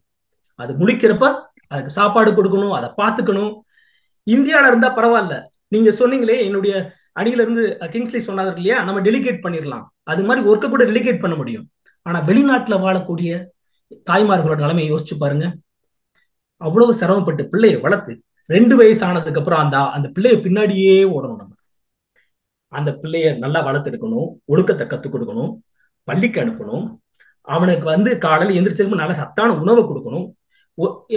இதுக்கு பேசும்போது என்ன சொன்னாங்க தெரியுமா, எங்க அம்மா சமைக்கிற சாப்பாடு மாதிரி இருக்குன்னு பிள்ளைய சொல்லாதுலாம். இங்க பெரும்பாலும் கம்ப்ளைண்ட் என்ன தெரியுமா, எனக்கு வெளியே வாங்கி கொடு, நீ ஒண்ணும் சமைக்காத அப்படிங்கறதா என் கம்ப்ளைண்ட். ஆக அப்படிலாம் இல்லடா, அது ஒத்துக்காதுடா அப்படின்னு அவங்களுக்கு புரிய வச்சு அவங்களுக்கு சத்தான உணவுகளை 3 நேரமும் செஞ்சு கொடுத்து வீடை சுத்தமா வச்சுக்கிட்டு இன்னும் ஏகப்பட்ட பணிகளை பண்ணுவா. எல்லா பணிகளையும் பண்ணியதுக்கு அப்புறம் அந்த அம்மா கிட்ட வந்து, அம்மா உனக்கு ஒண்ணுமே தெரியாதுன்னு சொல்லுவானுங்க பாருங்களேன். அதை விட என் மனைவிக்கு எதுவும் தெரியாது, என்கிட்டதான் எல்லாம் டெசிஷன் எடுப்பேன் அப்படின்னு ஒரு பூமர் குரூப் இருக்கு தெரியுமா. அதுதான் நடுவர் அவர்களே மிகப்பெரிய சுமை. பெண்கள்கிட்ட இந்த மாதிரி பெண்கள்கிட்ட தான் பதவிகளை கொடுத்து பார்க்கணும். அது இன்னமும் நம்ம உணரல. இன்னொரு விஷயம் தெரியுமா, இந்த ஊர்ல பாத்தீங்க இன்னொரு ஒரு பெரிய பிரச்சனை இருக்கு, பியர் பிரஷர். குழந்தைங்களை படிக்க வைக்கிறதுக்கு பக்கத்துல பியர் பிரஷர் நிறைய இருக்கும். என் பையன் அதை வின் பண்ணிட்டான், என் பையன் அதை வின் பண்ணிட்டான், நம்ம பிள்ளையும் கத்துக்கணுமேன்னு சொல்லிட்டு 10-15 கிளாஸ் போடுறது, அந்த பிள்ளைய டிராப் பண்றது, பிக்கப் பண்றது. இதுக்கடையில வேலைக்கு வேற போறாங்க, சமைக்கிறாங்க, வேலை எப்படி பண்றாங்கன்னு என்னால புரிஞ்சுக்கவே முடியல. ஆக இவ்வளவு சிரமமும் பட்டுட்டு எல்லா கஷ்டமும் பட்டதுக்கு அப்புறமும் நாங்க அதை சுகமாதான் எடுத்துக்குவோம். இதுக்கு பேர் தான் இந்த எண்ணத்த கண்ணையா குரூப். இருக்கு ஆனா இல்ல. இது வந்து ஏஐ யுகம், 0 or 1, இருக்குன்னு சொல்லு இல்ல இல்லைன்னு சொல்லு. அதனால நடுவர் அவர்களே, அவங்க சொல்றதையெல்லாம் பெருசா எடுத்துக்காதீங்க. நீங்க ஒரு அம்மா மாதிரி இந்த பக்கம் பேசுறேன் அந்த பக்கம் பேசுறதையும் எடுத்துக்கிட்டு சரியான தீர்ப்பு கொடுப்பீங்கன்னு எனக்கு நம்பிக்கை இருக்கு. ஏன்னா மறுபடியும் கிங்ஸ்லி சொன்னது மாதிரி இன்னும் மேலும் மேலும் பெண்கள் மேல சுமையை திணிக்காம நீங்க தான் சுகம்னு சொல்றீங்களே, அந்த சுகத்தை கொஞ்சம் மற்றவங்களுக்கு பகிர்ந்து கொடுத்து பாருங்க.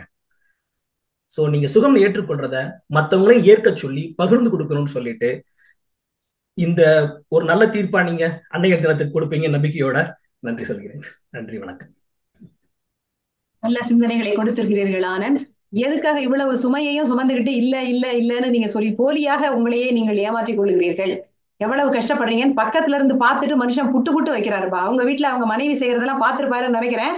இதெல்லாம் சொன்ன நீங்களும் கொஞ்சம் அவங்களுக்கு உதவி செய்யணும், அதை மனசுல வச்சுக்கோங்க ஆனந்த். ஏன்னா வந்து அவ்வளவு சிரமங்களை பெண்கள் படுகிறார்கள்னு நீங்க வந்து அவளையும் பிராக்டிக்கலா பார்த்து அப்படியே நிதர்சனமா இங்க பதிவு செய்திருக்கிறீர்கள். பெண்களே தயவு செய்து உண்மையை ஒத்துக்கோங்க, இவ்வளவு கஷ்டங்களை நீங்க படுறீங்க, நானே பாக்குறேன், எதுக்காக இங்க பட்டிமன்றத்துக்காக வந்து போய் சொல்றீங்க அப்படின்னு உங்களை பார்த்து கேட்கிறார். இதுக்கப்புறம் நீங்க என்ன பதில் சொல்ல போறீங்க அப்படிங்கிறது எனக்கே ஒரு வியப்பாதான் இருக்கு. சுகமே அப்படிங்கிற அணியை சேர்ந்த அடுத்த பேச்சாளரை, அவர்தான் நிறைவு பேச்சாளரும் கூட, நான் அழைக்க விரும்புகிறேன். சிவா துரை அவர்களை நான் அழைக்கிறேன். அவர் தஞ்சை மாவட்டம் கும்பகோணத்தை சேர்ந்தவர். கணினி துறையிலே முதுகலை பட்டம் பெற்று தகவல் மேலாண்மை துறையிலே மேலாளராக பணியாற்றி வருகிறார். மெக்கின்னியில் வசித்து வரும் இவர் கோப்பல் தமிழ் பள்ளியிலே ஆசிரியராக இருக்கிறார். இலக்கிய ஆர்வலரான இவர் தமிழ் ஓசை ஆன் ஏர் அப்படின்னு ஒரு யூடியூப் சேனலை நடத்தி வருகிறார்.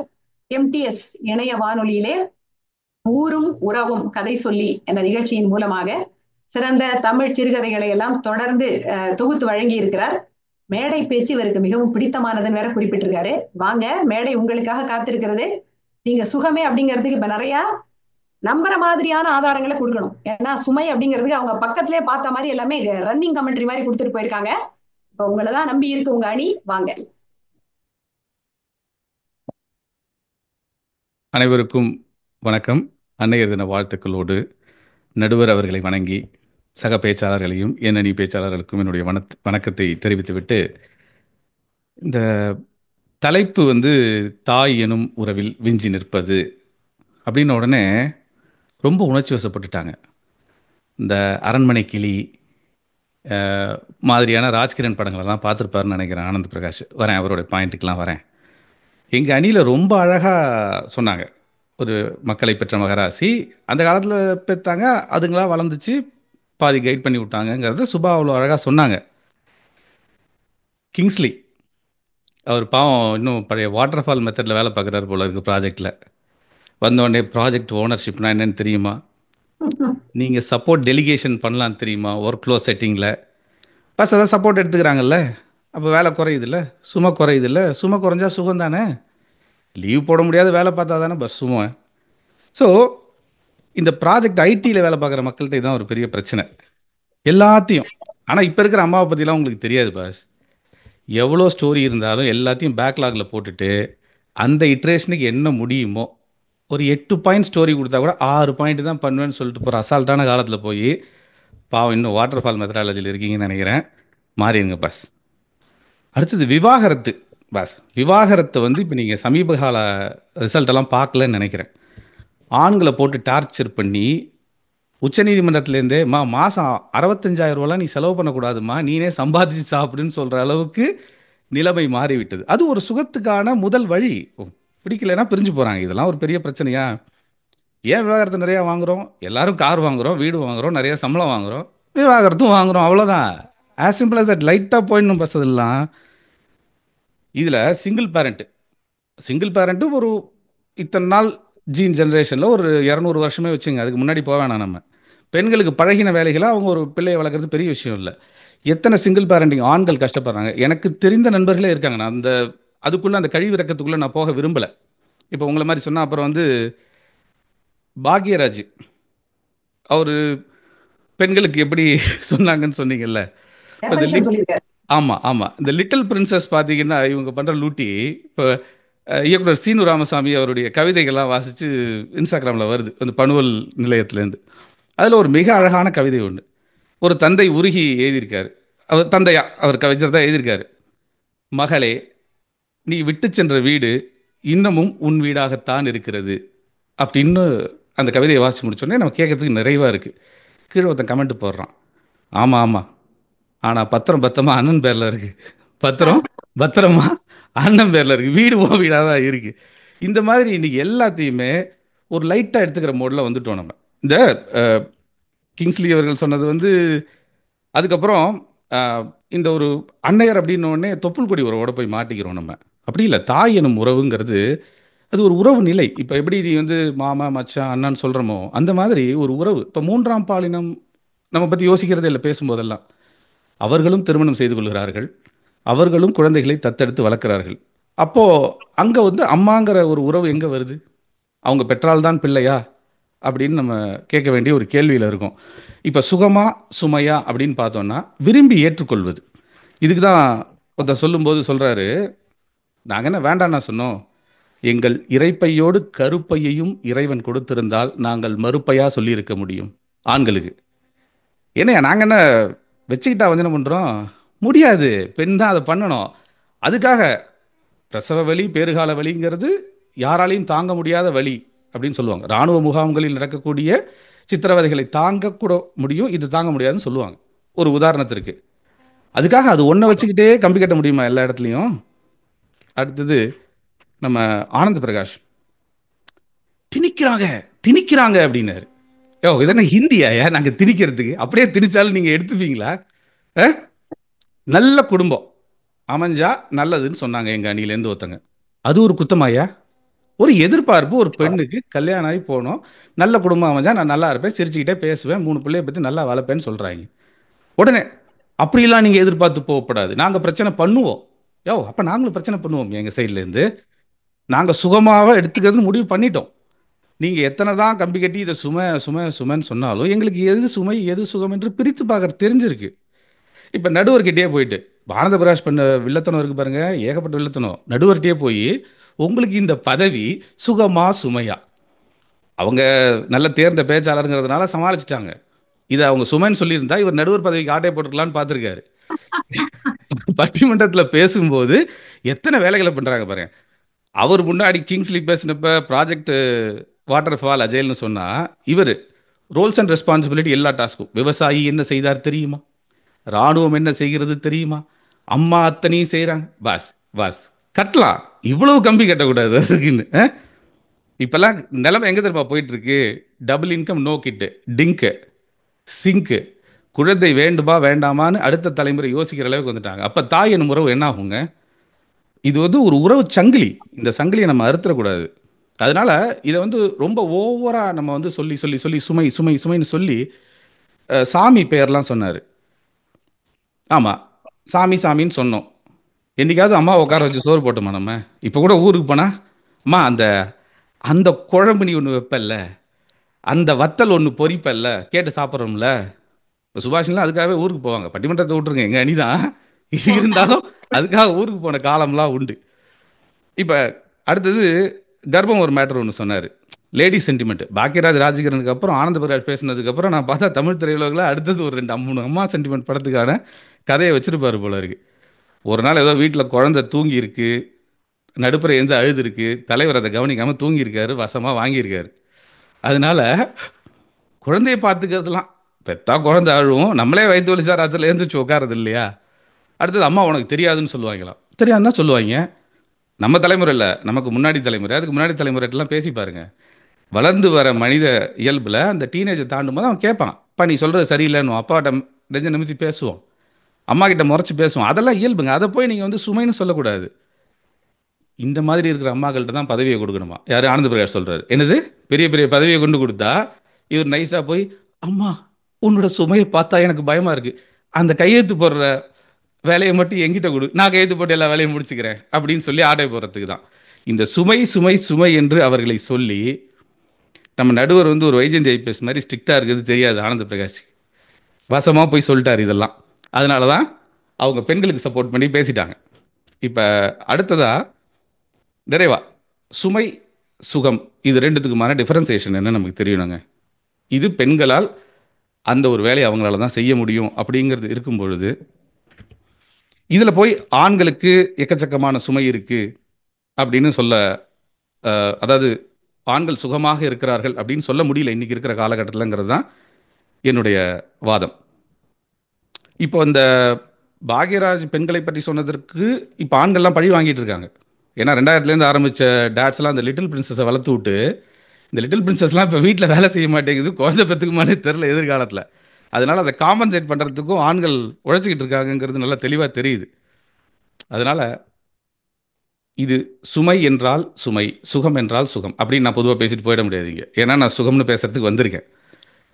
இதில் பெருவாரியாக இப்போ கால மாற்றத்தில் பார்க்கும் பொழுது அன்னையர்களுக்கு இருக்கும் வசதிகள், வாய்ப்புகள், பதவிகள், பட்டங்கள் எல்லாத்தையும் வச்சு பார்க்கும் பொழுது நல்லா பேலன்ஸ் பண்ணி இதை ஒரு ஜாலியான மூடில் எல்லா அம்மாக்களுமே எடுத்துகிட்டு போகிறாங்க. இது ஒரு சுகமாக தான் பார்க்குறாங்க, இது ஒரு சுமையாக பார்க்கறது இல்லை. இப்போ இந்த டிங்க் சிங்க்லாம் நான் சொன்ன லேட்டஸ்ட் கான்செப்டில் கூட நான் அன்னையாவதற்கு தயாரான பின் நான் குழந்தையை பெற்றுக்கொள்கிறேன் என்பது தான். ஏன்னா அது அவங்களுடைய கடமை. இது வந்து ஒரு குட்டி போட்டு பால் கொடுத்து வளர்க்குற எல்லா விலங்குகளையும் போலையும் தான் மனிதன்.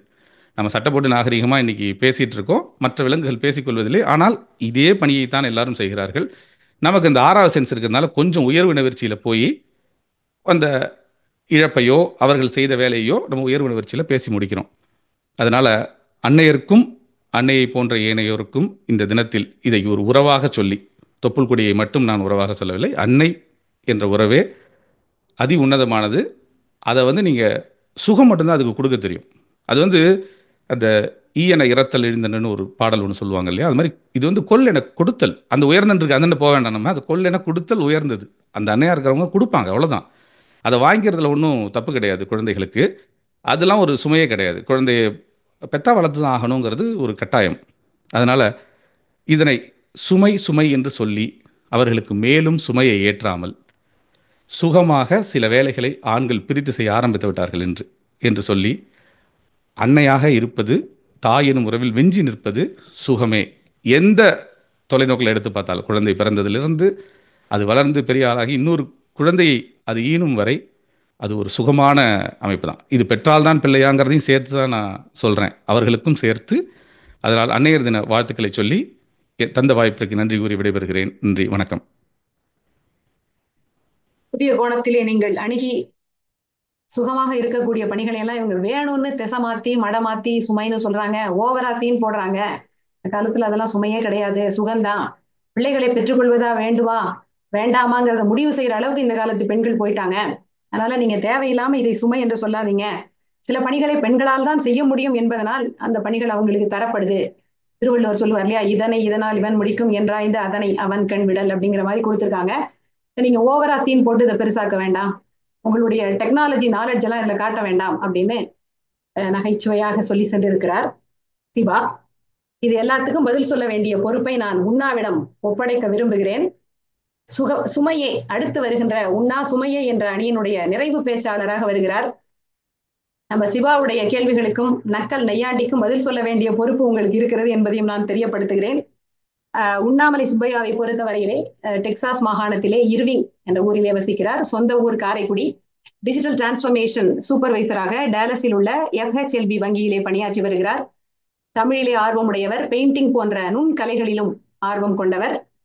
வாங்க பேசலாம், பொன்னியின் செல்வன், உண்ணாவின் குரலில் போன்ற நிகழ்ச்சிகளை எல்லாம் MTS இணைய வானொலியிலே வழங்கி வருபவர். உண்ணா வாருங்கள், தீந்தமிழ் சொற்பொழிவை தாருங்கள், வாங்க. நன்றி நன்றி நடுவர் அவர்களே.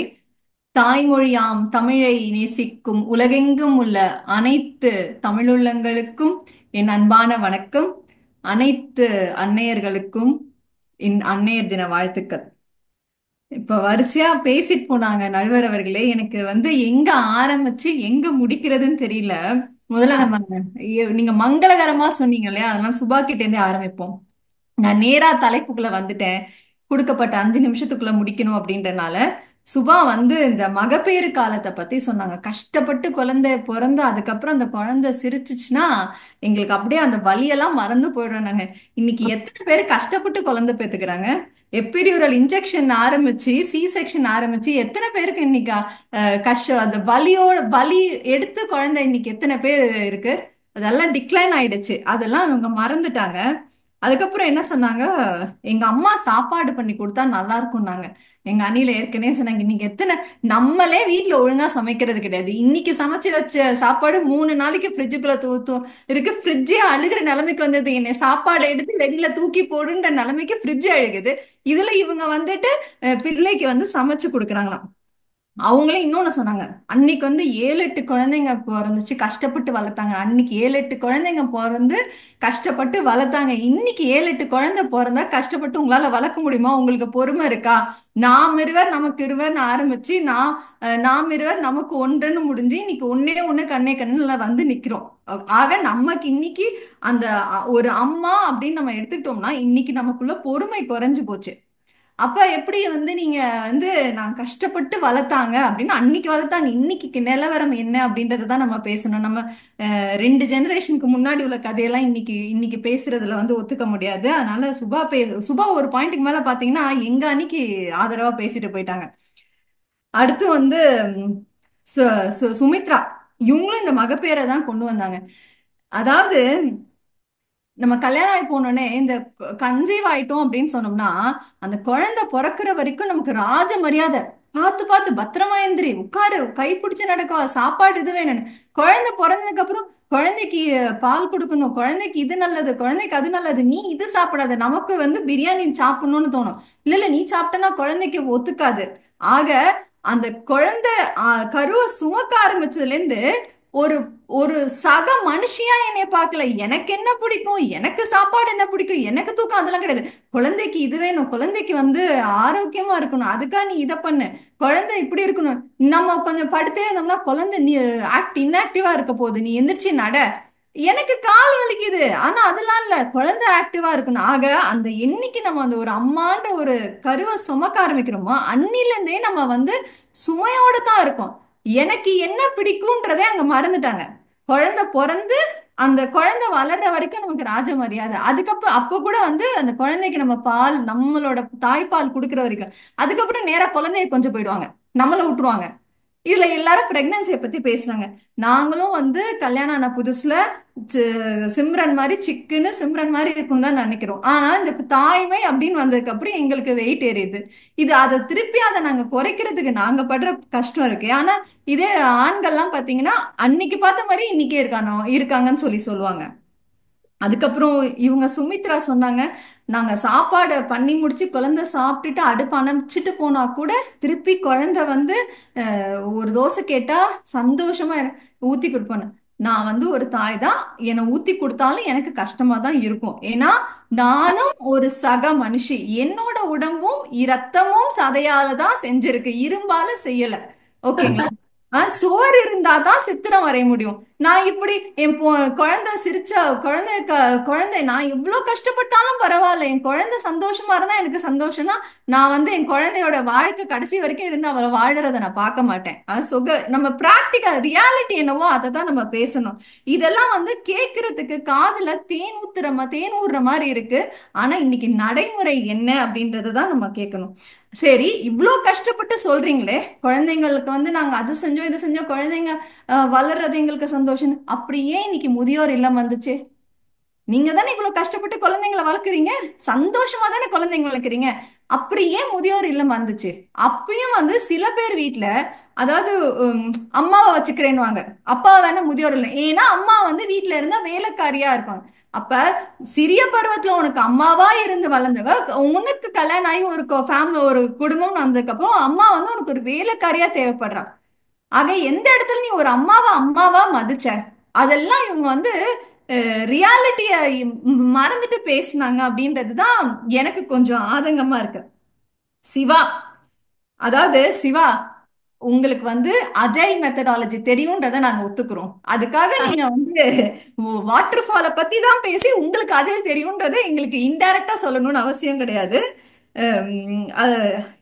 விஜய் இது நிறைய அந்த பாக்யராஜ் எல்லாம் பத்தி பேசினாங்க. அதே விஜயகாந்த் தான் வந்து இது ஒரு படத்துல வந்து அம்மாவை வந்து நீ ஏன் வச்சுக்கணும்னு நினைக்கிறேன்னா ஏன்னா அம்மா உனக்கு வேலைக்காரியா இருப்பா அப்படின்னு சொல்லியிருக்காரு. அதெல்லாம் மறந்துட்டாங்க. அதை மறந்துட்டாரு. அதுக்கப்புறம் வந்து அதாவது வந்து சிவா பேசினது எல்லாமே பாத்தீங்கன்னா வரும் ஆனா வராதுன்ற மாதிரிதான் பேசினாரு. சுகம் ஆனா சுமை, அப்படிதான் அவர் முடிச்சார். அவரோட ஒரு பாயிண்டையும் நம்ம எடுத்து பார்த்தோம்னா அப்படிதான் இது சொல்லியிருக்காரு. நான் வந்து என்னோட கருத்துக்கு வரேன். அதாவது வந்து ஒரு ரியாலிட்டியா பார்த்தோம்னா ஒரு குழந்தை பிறந்துச்சு அப்படின்னா நம்ம ஒண்ணுமே இல்லை, ஒரு சாப்பிட உட்காரோம். அப்பதான் அந்த குழந்தை 1 2 3 எல்லாம் பண்ணும். அப்ப நம்ம சாப்பாடை விட்டு உடனே எந்திரிச்சு போய் அந்த குழந்தைக்கு என்ன வேணுமோ அதை பார்த்து செஞ்சு முடிச்சுட்டு தான் வந்து உட்காருமோ நமக்கு சாப்பிட தோணுமா சொல்லுங்க? ரியாலிட்டி அதுதான். அப்ப நமக்கு வந்து அந்த ஒரு சாப்பிடுறது, ஏன்னா நான் உட்காந்து சாப்பிடும்போது எனக்கான அந்த ஒரு 10 நிமிஷம் நான் உட்காந்து நிம்மதியா சாப்பிடணும்னு நினைக்கிறப்ப கூட அந்த குழந்தையோட ப்ரையாரிட்டி தான் முக்கியமா படுது. அப்ப அந்த குழந்தைய போய் அட்டன் பண்ணிட்டு வந்தபோது எனக்கு அது அந்த சாப்பிடுறதுக்கான ஒரு ஆசை போயிடுது. சரி, அந்த பருவத்தை தாண்டி ஒரு குழந்தை 2 வயசு 3 வயசுல இருக்கும்போது ஒரு ஹோட்டல்ல போய் உட்காந்து சாப்பிடலாம்னா ஒண்ணு நம்ம போய் உட்கார்ந்தோம்னா ஹஸ்பண்டுக்கு என்ன பிடிக்கும், இந்த குழந்தைக்கு என்ன பிடிக்கும், அந்த குழந்தைக்கு என்ன பிடிக்கும்னு இவங்களுக்கான வேலைகளை பார்த்து கடைசியில எனக்கு என்ன பிடிக்கும்ன்றதே நான் மறந்துடுவேன்.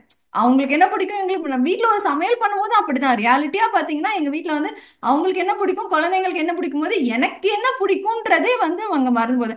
அதனாலதான் இன்னைக்கு நிறைய லேடிஸ் ட்ரிப் போகணும்னு சொல்றாங்க. ஏன்னா லேடிஸ் ட்ரிப் போனா ஹஸ்பண்டையும் கழட்டி விட்டு குழந்தைங்களையும் கழட்டி விட்டு நாங்க போய் கொஞ்சம் நிம்மதியா அப்பா எனக்கு தூங்குற நேரத்துக்கு தூங்கி எனக்கு சாப்பிடுற நேரத்துக்கு சாப்பிட்டு எனக்கு பிடிச்சதை சாப்பிட்டு இருந்துட்டு வரலாம் அப்படின்னு நாங்க சொல்றோம். அதாவது தாயோட வேலைக்கு வந்து ஓய்வு கிடையாது. இரவு நம்ம வந்து ஒரு 24/7 அந்த உணர்வு வந்து நம்ம மனசுக்குள்ள இருந்துட்டு இருக்கு. நீங்க போய் படுத்து தூங்குனா கூட உங்க குழந்தை அழுதுச்சுன்னா உங்களுக்கு வந்து உங்களை அறியாம நீங்க எந்திருப்பீங்க. அப்போ உங்களுக்கு ஒரு தூக்கம் கூட வந்து ஒரு 6 மணி நேரம் தூங்கணும் அப்படின்னா தூங்குறதுக்கு கூட உங்களால முடியல. அப்ப நீங்க அந்த வேலை பார்த்துக்கிட்டே இருக்கீங்க. அதை எப்படி நீங்க வந்து சுகம் சொல்வீங்க? கடைசியா பார்த்தா நானும் மனுஷி தானே. அப்புறம் நம்ம என்ன சொல்றோம், பெண்களுக்கு 40 வயதானா கால்சியம் குறையுது, உடல் சத்து குறையுதுன்னா ஆமா, நம்ம இவ்வளோ ஸ்ட்ரகிள்ஸ் சின்ன வயசுல எடுக்கிறனாலதான் 40 இயர்ஸ்க்கு மேல நமக்கு அவ்வளோ ப்ராப்ளம் வருது. குழந்தை முக்கியம் இல்லைன்னு நான் சொல்லல. ஆனா அதே டைம் வந்து நமக்குன்னு ஒரு ஒரு ஸ்பேஸ் இருக்கணும், நமக்குன்னு ஒரு டைம் இருக்கணும், நம்ம உடம்ப நம்ம பாத்துக்கணும். இப்ப வந்து நான் வீட்டுக்கு வரேன், என் குழந்தை வேணும், சமையல் வேணும்னு கேக்குது, சாப்பாடு வேணும்னு கேக்குது. நான் வந்து ஜிம்முக்கு போகணும்னு வச்சிருக்கேன். நான் இப்ப குழந்தைக்கு செஞ்சு கொடுத்துட்டு போறதுக்கு இந்த ஜிம் முடியாது. ஏன்னா இது செஞ்சு கொடுத்து முடிச்சு கிச்சனை ஏற கட்டி முடிச்சு தூங்க போறதுக்கு லேட் ஆயிடும். அப்ப நமக்கான ப்ரையாரிட்டி, எனக்கான ஐடென்டிட்டி வந்து நான் குறைஞ்சுக்கிட்டே இருக்கு. ரெண்டாவது, இந்த பிரெக்னன்சி பீரியட்லயும் பாத்தீங்கன்னா, நம்ம ஒரு கேரியர் உமனா இருந்தா கூட அந்த பிரெக்னன்சி பீரியட் வரும்போது ஒரு செட்பேக் வருது லேடிஸ்க்கு. இதை வந்து நம்ம எங்க போய் இது வந்து நம்ம எப்படி சுகம்னு எடுத்துக்க முடியும்? கரெக்ட், எனக்கு குழந்தை பிறக்குது, எனக்கு அந்த ஹாப்பினஸ் இருக்கு. ஆனா as a women, as a உன்னா என்னோட ஒரு பர்சனல் ஐடென்டிட்டில எனக்கு ஒரு செட்பேக் வருது. அப்போ அது எனக்கு கொஞ்சம் கஷ்டம் தானே. நான் ஒன்னும் புத்தர் கிடையாது, எல்லா சுமையுமே சுகம்னு எடுத்துக்கிறதுக்கு. நான் ஒரு சக மனுஷி. அதுக்கப்புறம் வந்து இவங்க நான் நேரம் முடிஞ்சனால நான் ரேப் அப் பண்ணிக்கிறேன். என்னைய பொறுத்த வரைக்கும் ஒரு அம்மாவா நான் இருக்கிறேன். என் குழந்தை செய்யறதுல எனக்கு சந்தோஷம் எல்லாமே இருக்கு. ஆனா அந்த குழந்தைய ஒரு ஸ்டேஜ்லயும் பராமரிக்கும் போது எனக்கான கஷ்டம், மனசளவுல உடல் அளவுல இருக்கிற ஸ்ட்ரெஸ் வந்து ஒரு கடைசியா ஒரு வயதானதுக்கு அப்புறம் எனக்குன்னு வரப்போது எனக்கு அந்த உடம்புக்கான பலு இல்ல, மனசுல மனசுல வந்து தைரியம் இல்லாம போயிடுது. ஆக குழந்தை வளர்ப்பு சுகமாக இருந்தாலும் அது சுகமான சுமைதான். சுமையான சுகம் கிடையாது, சுகமான சுமை. அந்த சுமையை சுமந்து கொண்டுதான் நாங்கள் அனைவரும் பயணிக்கிறோம், அம்மாவாக பயணிக்கிறோம்.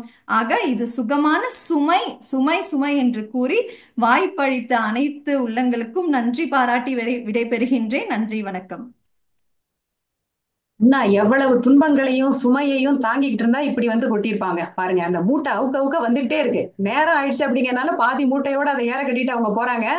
விட்டோம்னா ஒரு மணி நேரம் அவங்க அந்த மூட்டையை அவுத்து காட்டுவாங்க. எவ்வளவு கஷ்டம் சொல்றாங்க பாருங்க. குழந்தை வயிற்றுல வந்த நாள்ல இருந்து போச்சுரா நிம்மதி. சுமை அந்த இயற்கை, அதை பிசிக்கல் சுமை மட்டுமில்ல, நமக்கு மென்டல் சுமையும் சேர்ந்துக்குது. அதை சாப்பிடாத, இதை சாப்பிடாத, அப்படி படுக்காத, இப்படி படுக்காத, இப்படி நடக்காத, அங்க இருந்து ஆரம்பிக்குது எங்களுடைய சுமை. அதுக்கப்புறம் அது தீர்றதே கிடையாது. இவங்க சொல்ற மாதிரி எல்லாம் எங்களுக்கு எந்த சப்போர்ட்டும் கிடைக்கல. நாங்க தான் எங்களுடைய எல்லா உணர்வுகளையும் எல்லா ஆசைகளையும் தியாகம் செய்துட்டு இந்த குழந்தைங்களை வளர்க்குறோம். இதை எப்படிங்க நீங்க சுகம் சொல்றீங்க அப்படின்னு அழாத குறையா கேட்டுட்டு போயிருக்காங்க. ஆக இப்ப 2 அணியினரும் தங்களுடைய வாதங்களை நிறைவு செய்து விட்டார்கள். எல்லாவற்றையும் நடுவர் மன்றம் குறித்து வைத்திருக்கிறது. நம்ம ஒவ்வொன்றாக பார்ப்போம். தராசிலே இட்டு எந்த தராசினுடைய தட்டு கீழே போகிறதோ அந்த அடிப்படையில நம்ம முடிவுக்கு வருவோம். சுகமே என்று சொன்னவர்கள் பட்டியலிட்டு சொன்னவை எல்லாம் குழந்தையை பார்க்கிற போது நமக்கு இருக்கிற அந்த கவலைகள் எல்லாம் மறந்து போகுது. முந்தி தவம் இருந்து 300 நாள் சுமந்து தொந்தி சரிய என்னை என் தாய் பெற்றாள் அப்படின்னு பட்டினத்தார் சொல்லுவார். அந்த மாதிரி தொந்தி சரிய அந்த குழந்தையை அவள் சுமந்து பெற்றாலும் அந்த குழந்தையினுடைய முகத்தை பார்க்கிற போது எல்லாமே மறந்து போகுது. அது எங்களுக்கு பேரின்பமாக இருக்கிறது அப்படின்னு சொன்னாங்க சுகமே அணியினர். அதே மாதிரி என்னுடைய முன்னோர்கள், என்னுடைய பாட்டி போன்றவர்களும் 7-8 பிள்ளைங்களை பெற்றாங்க. மக்களை பெற்ற மகராசியா இருந்தப்போ கூட அவங்க அழுத்துக்கல, சலிச்சுக்கல, எல்லா குழந்தைகளையும் நல்லா வளர்த்தாங்க, எல்லோருக்கும் ஒரே மாதிரியான அன்பை பாசத்தை கொடுத்தாங்க. அதுல அவங்க பெருமிதம் கொண்டாங்களே தவிர அதை ஒரு சுமையா அவங்க என்னைக்குமே மூக்க சிந்தி போடல அப்படின்னு சொன்னாங்க. அப்புறம் சிவா சொல்லும் போது என்ன சொன்னாரு அப்படின்னா, இதெல்லாம் ஒரு விஷயமாங்க, இப்பெல்லாம் ரொம்ப எல்லாமே டேக் இட் ஈஸின்னு எடுத்துக்க ஆரம்பிச்சிட்டாங்க, வேண்டான்னா குழந்தையே பெத்துக்க மாட்டேன் அப்படிங்கிற அளவுக்கு இந்த காலத்து பிரின்சஸ் எல்லாம் போயிட்டாங்க. நீங்க என்னமோ அந்த அரத பழசான கதையே இன்னும் பேசிட்டு இருக்கீங்க. இப்பெல்லாம் யாரும் ஒண்ணு எதுவுமே கவலைப்படுறது இல்லை, எதை பத்தியுமே அலட்டிக்கிறது இல்லை. டிவோர்ஸா அது வந்துட்டு போட்டுமே, அதுக்கெல்லாம் ஒரு காரணமே தேவையில்லை, பிடிக்கலன்னா டிவோர்ஸ் வாங்கிட்டு போறாங்க அப்படிங்கிற மாதிரி எல்லாமே டேக் இட் ஈஸி பாலிசி மாதிரி அவர் சொல்லிட்டு போனாரு.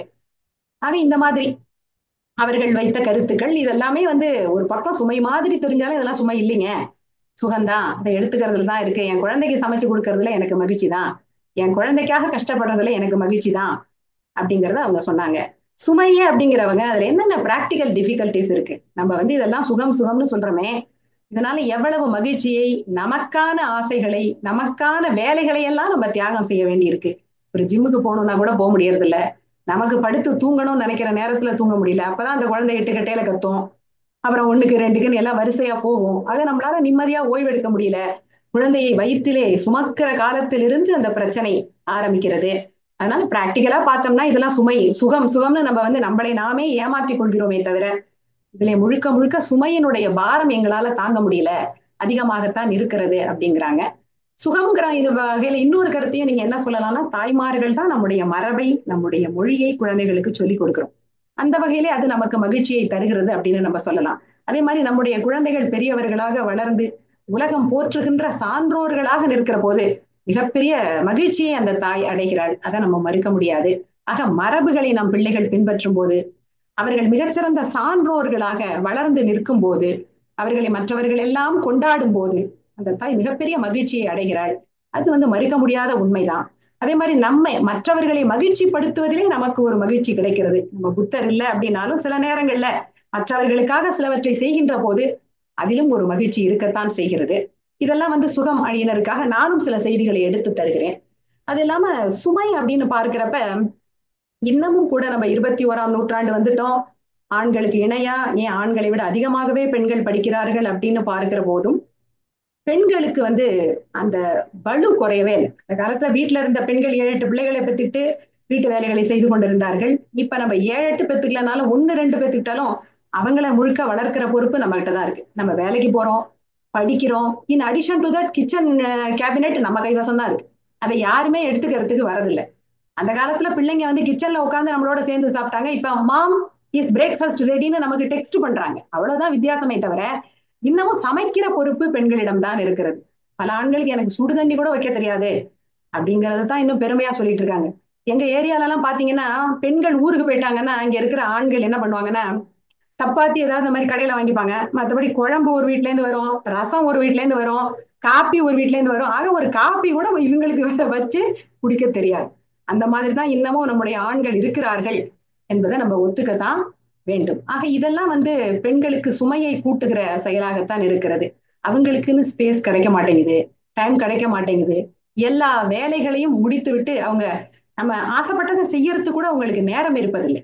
அதுதான் உண்மை. செய்யணும்னு ஆசைப்படுவாங்க, இன்னைக்கு ஒரு புக்கை படிக்கணும்னு அவங்க ஆசைப்பட்டிருப்பாங்க. ஆனா எல்லா வேலையும் முடிச்சுட்டு வரும்போது உடம்பு கெஞ்சும், படுத்துருவான் நாளைக்கு பாத்துக்கலாம் அப்படின்னு சொல்லிட்டு அந்த வேலையை அவங்க ஒத்தி போட்டுருவாங்க. இதுக்கெல்லாம் காரணம் என்ன அப்படின்னா போதுமான சப்போர்ட் அந்த குடும்பத்திலே அவர்களுக்கு கிடைப்பதில்லை. உன்னா சொன்ன மாதிரி ஊதியம் இல்லாத பணி, ஓய்வு இல்லாத பணி, ஞாயிறன்று கூட விடுமுறை இல்லாத பணி அப்படின்னா அது தாய்மார்களுடைய அன்னை என்கிற பணிதான். இதெல்லாம் எடுத்துக்க வேண்டியதுதானே, நீங்க தானே செய்யணும். இதெல்லாம் யார் செய்வாங்க? சுமக்கிற வேலையை நீங்க பண்ண முடியாது, அதை வெளியிடுற வேலையை நீங்க செய்ய முடியாது. ஆனால் அதற்கு பிறகு அந்த குழந்தையை வளர்ப்பதாகட்டும், அந்த குழந்தையை அங்க இங்க அழைச்சிட்டு போறதா இருக்கட்டும், அடுக்களை பணிகளை பகிர்ந்து கொள்வதாக இருக்கட்டும், இதுல எல்லாம் வீட்டுல இருக்கிறவங்க கொஞ்சம் கை நீட்டினீங்கன்னா எவ்வளவு உதவியா இருக்கும்.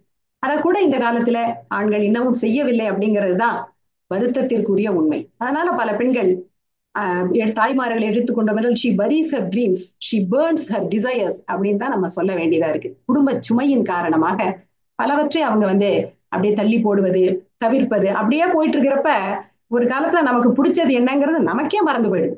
அந்த மாதிரியான ஒரு சூழலை குடும்பங்கள் இன்றைக்கும் உருவாக்கி கொண்டுதான் இருக்கின்றன அப்படிங்கிறது தான் மறுக்க முடியாத உண்மை. ஏதோ சில மேல்தட்டு இடங்களிலே வேண்டுமானால் அவங்க அந்த டிங்கு சிங்கெல்லாம் பண்ணலாமே தவிர சாதாரணமான குடும்பங்களிலே, நடுத்தர குடும்பங்களிலே, ஏழை குடும்பங்களிலே அந்த வார்த்தைக்கெல்லாம் கூட அவங்களுக்கு அர்த்தம் தெரியாது. தாய்மார்கள் தான் எல்லா வேலைகளையும் செய்கிறார்கள். வெளியில போய் உழைக்கிறாங்க, வீட்டுல பிள்ளைகளை வளர்க்கிறார்கள். குடிகார கணவர்களாக இருந்தா அவங்கள வச்சுக்கிட்டு படாத பாடுபடுறாங்க. இதெல்லாம் கிராமங்கள்ல போய் பாருங்க, உங்களுக்கு தெரியும் எவ்வளவு அந்த தாய்மார்கள் சிரமப்படுகிறார்கள் என்பதை நம்ம கண் கூடாக பார்க்கிற போது இதை சுகம் என்று சொல்லுவது சற்று தயக்கமாகத்தான் எங்களுக்கு இருக்கிறது. ஆகவே அந்த தராசு தட்டிலே சுகங்களை ஒரு பக்கம் அடுக்கி சுமைகளை மறுபக்கம் அடுக்கி பார்க்கிற பொழுது அந்த தராசிலே கூட அந்த சுமைங்கிற தட்டு தான் அடியில போகுது. அதாவது அதனுடைய எடை கூடுதலாக இருக்கிறது என்பதைத்தான் ஒப்புக்கொள்ள வேண்டி இருக்கிறது. இதைத்தான் நாம் ஒத்துக்கொள்ள வேண்டும். ஆகவே நடுவர் தீர்ப்பாக சுகங்கள் ஒரு பக்கம் இருந்தாலும் அவையெல்லாம் சுகங்கள் என்று தாய்மார்கள் தங்களை தாங்களே மகிழ்வித்துக் கொண்டாலும் கூட யதார்த்த வாழ்விலே மிகுதியாக இருப்பவை இன்றும் கூட சுமைகளே என்பதையே என்னுடைய தீர்ப்பாக நான் சொல்லுகிறேன். அத்தோடு நிறுத்த விரும்பவில்லை. நடுவர் என்றால் அதற்கு தீர்வையும் சொல்ல வேண்டும் இல்லையா? தீர்க்க முடியாத பிரச்சனையானா இல்லை. குழந்தையை சுமப்பது, அதனை பெற்றெடுப்பது அது ஆண்களால செய்ய முடியாது, ஒத்துக்கிறேன். அதை தாண்டி மற்ற எல்லா பணிகளிலும் ஆண்கள் கை கொடுக்கலாம், பிள்ளைகள் கை கொடுக்கலாம். ஆக எல்லாருமே டெலிகேஷன் ஆஃப் ரெஸ்பான்சிபிலிட்டிஸ், உங்க லாங்குவேஜுக்கே வரணும். டெலிகேஷன் ஆஃப் ரெஸ்பான்சிபிலிட்டிஸ்னு வீட்டுல இருக்கிறவங்க எல்லாமே கொஞ்சம் கொஞ்சம் பணிகளை தாயிடம் இருந்து வாங்கி கொண்டார்களே. ஆனால் அவளுக்குன்னு கொஞ்சம் நேரம், அம்மா உங்களுக்கு பிடிச்சதை நீங்க செய்யுங்கம்மா, அம்மா நீங்க எங்கேயாவது போகணும்னு விருப்பப்படுறீங்களா, நாங்க கூட்டிட்டு போட்டுமா, வரீங்களா, நம்ம போயிட்டு வரலாம், அம்மா நீங்க ஏதாவது படிக்கணுமா, படிங்க. ஏதாவது நீங்க நுண்கலைகள் செய்யணுமா செய்யுங்க அப்படின்னு வீட்டுல இருக்கிறவங்க நமக்கு சப்போர்ட் கொடுத்து நம்மளை உற்சாகப்படுத்தும் போது அந்த பெண் எவ்வளவு மகிழ்ச்சி அடைவாள். அந்த ஸ்பேஸையும் டைமும் நீங்க கொடுத்தீங்கன்னா இன்றைய பெண்கள் இன்னும் பல சாதனைகளை புரிவார்கள். அதுவும் நீங்க சொன்ன மாதிரி சிங்கிள் மதரா இருக்கிறப்ப இன்னும் பல பிரச்சனைகளை அவர்கள் எதிர்கொள்ளுகிறார்கள் இல்லையா? கணவன்மார்களே இல்லாத போது அவர்கள் எதிர்கொள்ளுகின்ற பிரச்சனைகள் அதிகம்.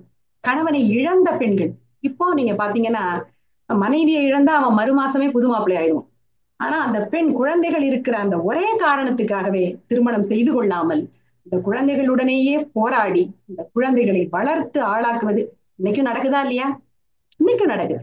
குழந்தைகளுக்காகவே அவள் தன்னுடைய ஆசைகளை பொசுக்கி விட்டு அந்த பிள்ளைகளை நன்கு வளர்த்து அவங்கள ஆளாக்குவோம், அவங்க நல்லா இருந்தா போதும் அப்படின்னு நினைக்கக்கூடிய எத்தனையோ தாய்மார்களை நான் பார்த்திருக்கேன். எத்தனையோ பிள்ளைகளே சொல்றாங்க, எங்க அம்மா என்னை மாடு வாங்கி வளர்த்து பால் கறந்து வித்தெல்லாம் என்னை வளர்த்து படிக்க வச்சாங்க அப்படின்னு சொல்ற தாய்மார்களை நான் பார்த்திருக்கேன். இட்லி சுட்டு வித்து என் தாய் என்னை படிக்க வைத்தாள் அப்படின்னு சொல்ற எத்தனையோ பெரிய மனிதர்களை நான் பார்த்திருக்கிறேன். ஆக சுமை என்பது காலம் காலமாக அது சமுதாயத்தின் காரணமாகவோ இயற்கையின் காரணமாகவோ எல்லாம் சேர்ந்தோ பெண்ணுக்கு அளிக்கப்பட்டிருக்கிறது. ஆக இயற்கையாக ஏற்பட்ட சுமைகளை தடுக்க முடியாது என்றாலும் செயற்கையாக சில சுமைகளை இந்த சமூகமும் அந்த பெண்ணின் மீது சுமத்தி இருக்கிறது இல்லையா? அதை ஆண்கள் மற்ற பெண்கள் மனம் வைத்தால் குறைக்கலாம், அதனை நீக்கலாம். ஆக அந்த ஒரு சிந்தனையை நீங்கள் உங்களுடைய மனத்திலே வைத்து அன்னையர்களை வெறும் வார்த்தைகளால் கொண்டாடாமல் வாழ்க்கையிலும் கொண்டாடுங்கள். அவர்களுடைய ஆசைகளை நிறைவேற்றுவதற்கு நீங்கள் உறுதுணையாக இருங்கள். பேரு அன்னையர் இல்லம், ஆனால் அன்னை இருப்பது முதியோர் இல்லம்னு ஆக்காதீங்க. வயதான தாய்மார்களாக இருந்தால் அவர்களிடம் அன்பாக பேசுங்கள். வெளிநாட்டுல இருந்தாங்கன்னா பரவாயில்ல, போன்லயாவது கூப்பிட்டு அம்மா நீங்க எப்படி இருக்கீங்க, சாப்பிட்டீங்களா, தூங்குனீங்களா, எப்படிமா இருக்கீங்க, நான் இங்க இருந்தாலும் நான் உங்களதாம்மா நினைச்சிட்டு இருக்கேன் அப்படின்னு வாரத்துக்கு ஒரு 2 தடவை 3 தடவையாவது பேசுங்க. வயதான தாய்மார்களையும் தந்தைமார்களையும் தனித்தனியா பிரிக்காது. அப்படி இல்லாம அவங்க 2 பிள்ளைங்க இருந்தா 2 பிள்ளைங்களையும் 2 இடத்துல விட்டு வளர்த்தாங்க இல்லையே, எல்லா பிள்ளைகளையும் 7 பிள்ளைகளையும் அவங்கதானே வளர்த்தாங்க. அதனால அப்பா அம்மாவை வயதான காலத்திலே பிரிக்காது. அவங்க நமக்கு எவ்வளவோ கஷ்டப்பட்டு நமக்கு நம்முடைய இந்த முன்னேற்றத்திற்கு வழிகோலி இருக்கிறார்கள் என்பதை மனத்திலே வைத்து அன்னை எந்த பருவத்தை சேர்ந்தவளாக இருந்தாலும் இளம் பெண்ணாக இருந்தால் அவளுடைய ஆசைகள் நிறைவேறுவதற்கு கனவுகள் கைகூடுவதற்கு அந்த குடும்பம் ஒத்துழைக்க வேண்டும். அதுவே வயதான தாய்மாராக இருந்தார்கள் என்றால் அவங்கள்ட்ட அன்பா பேசுங்க. அவங்கள முடிஞ்சா உங்களோட அழைத்து வைத்துக் கொண்டு அவங்களுக்கு அந்த மன நிம்மதியை கொடுங்கள் என்று சொல்லி, தீர்க்க முடியாத பிரச்சனை என்று இந்த உலகத்துல எதுவுமே கிடையாது. அன்பு என்ற ஒன்று, உண்மையான அன்பு இருக்குமானால் எல்லா பிரச்சனைகளுக்கும் அங்கே தீர்வு கிடைக்கும் என்று சொல்லி, அன்னையர் தினம் என்பது அன்னையை வெறும் வார்த்தைகளால் கொண்டாடுகின்ற தினம் அல்ல, வாழ்க்கையிலும் கொண்டாட வேண்டும். அவர்களுடைய கனவுகளை நாம் நிறைவேற்ற வேண்டும். அந்த சுமைகளில் இருந்து அவர்களை அதிகமாக அழுத்தி கொண்டிருக்கின்ற சுமைகளில் இருந்து அவர்களுக்கு கொஞ்சமாவது விடுதலை கிடைக்க வேண்டும் என்று சொல்லி, சிறப்பாக பேசிய அனைத்து பேச்சாளர்களுக்கும் என்னுடைய வாழ்த்துக்களை தெரிவித்து இந்த நல்ல வாய்ப்பை அளித்த தமிழ் அமெரிக்கா தொலைக்காட்சிக்கும் இந்த நேரத்தை நன்றி பாராட்டி அமைகிறேன். நன்றி, வணக்கம். அன்னையர் தினத்தை முன்னிட்டு இந்த அருமையான பட்டிமன்றத்தை அமைத்துக் கொடுத்த தமிழ் அமெரிக்க தொலைக்காட்சி மற்றும் நித்தம் பேசு வலையொலி அமைப்பாளர்களுக்கும், சிறப்பாக தலைமையேற்று நடத்தி கொடுத்த நடுவர் திருமிகு மேகலா ராமமூர்த்தி அவர்களுக்கும், தம் கருத்துக்களை சிறப்பாக பகிர்ந்த பங்கேற்பாளர்கள் அனைவருக்கும் மற்றும் உலகெங்கும் இந்த நிகழ்வை கண்டுகளித்துக் கொண்டிருக்கும் நம் இனிய தமிழ் மக்களுக்கும் நன்றியும் அன்பும். அன்னையர் தின வாழ்த்துக்கள்.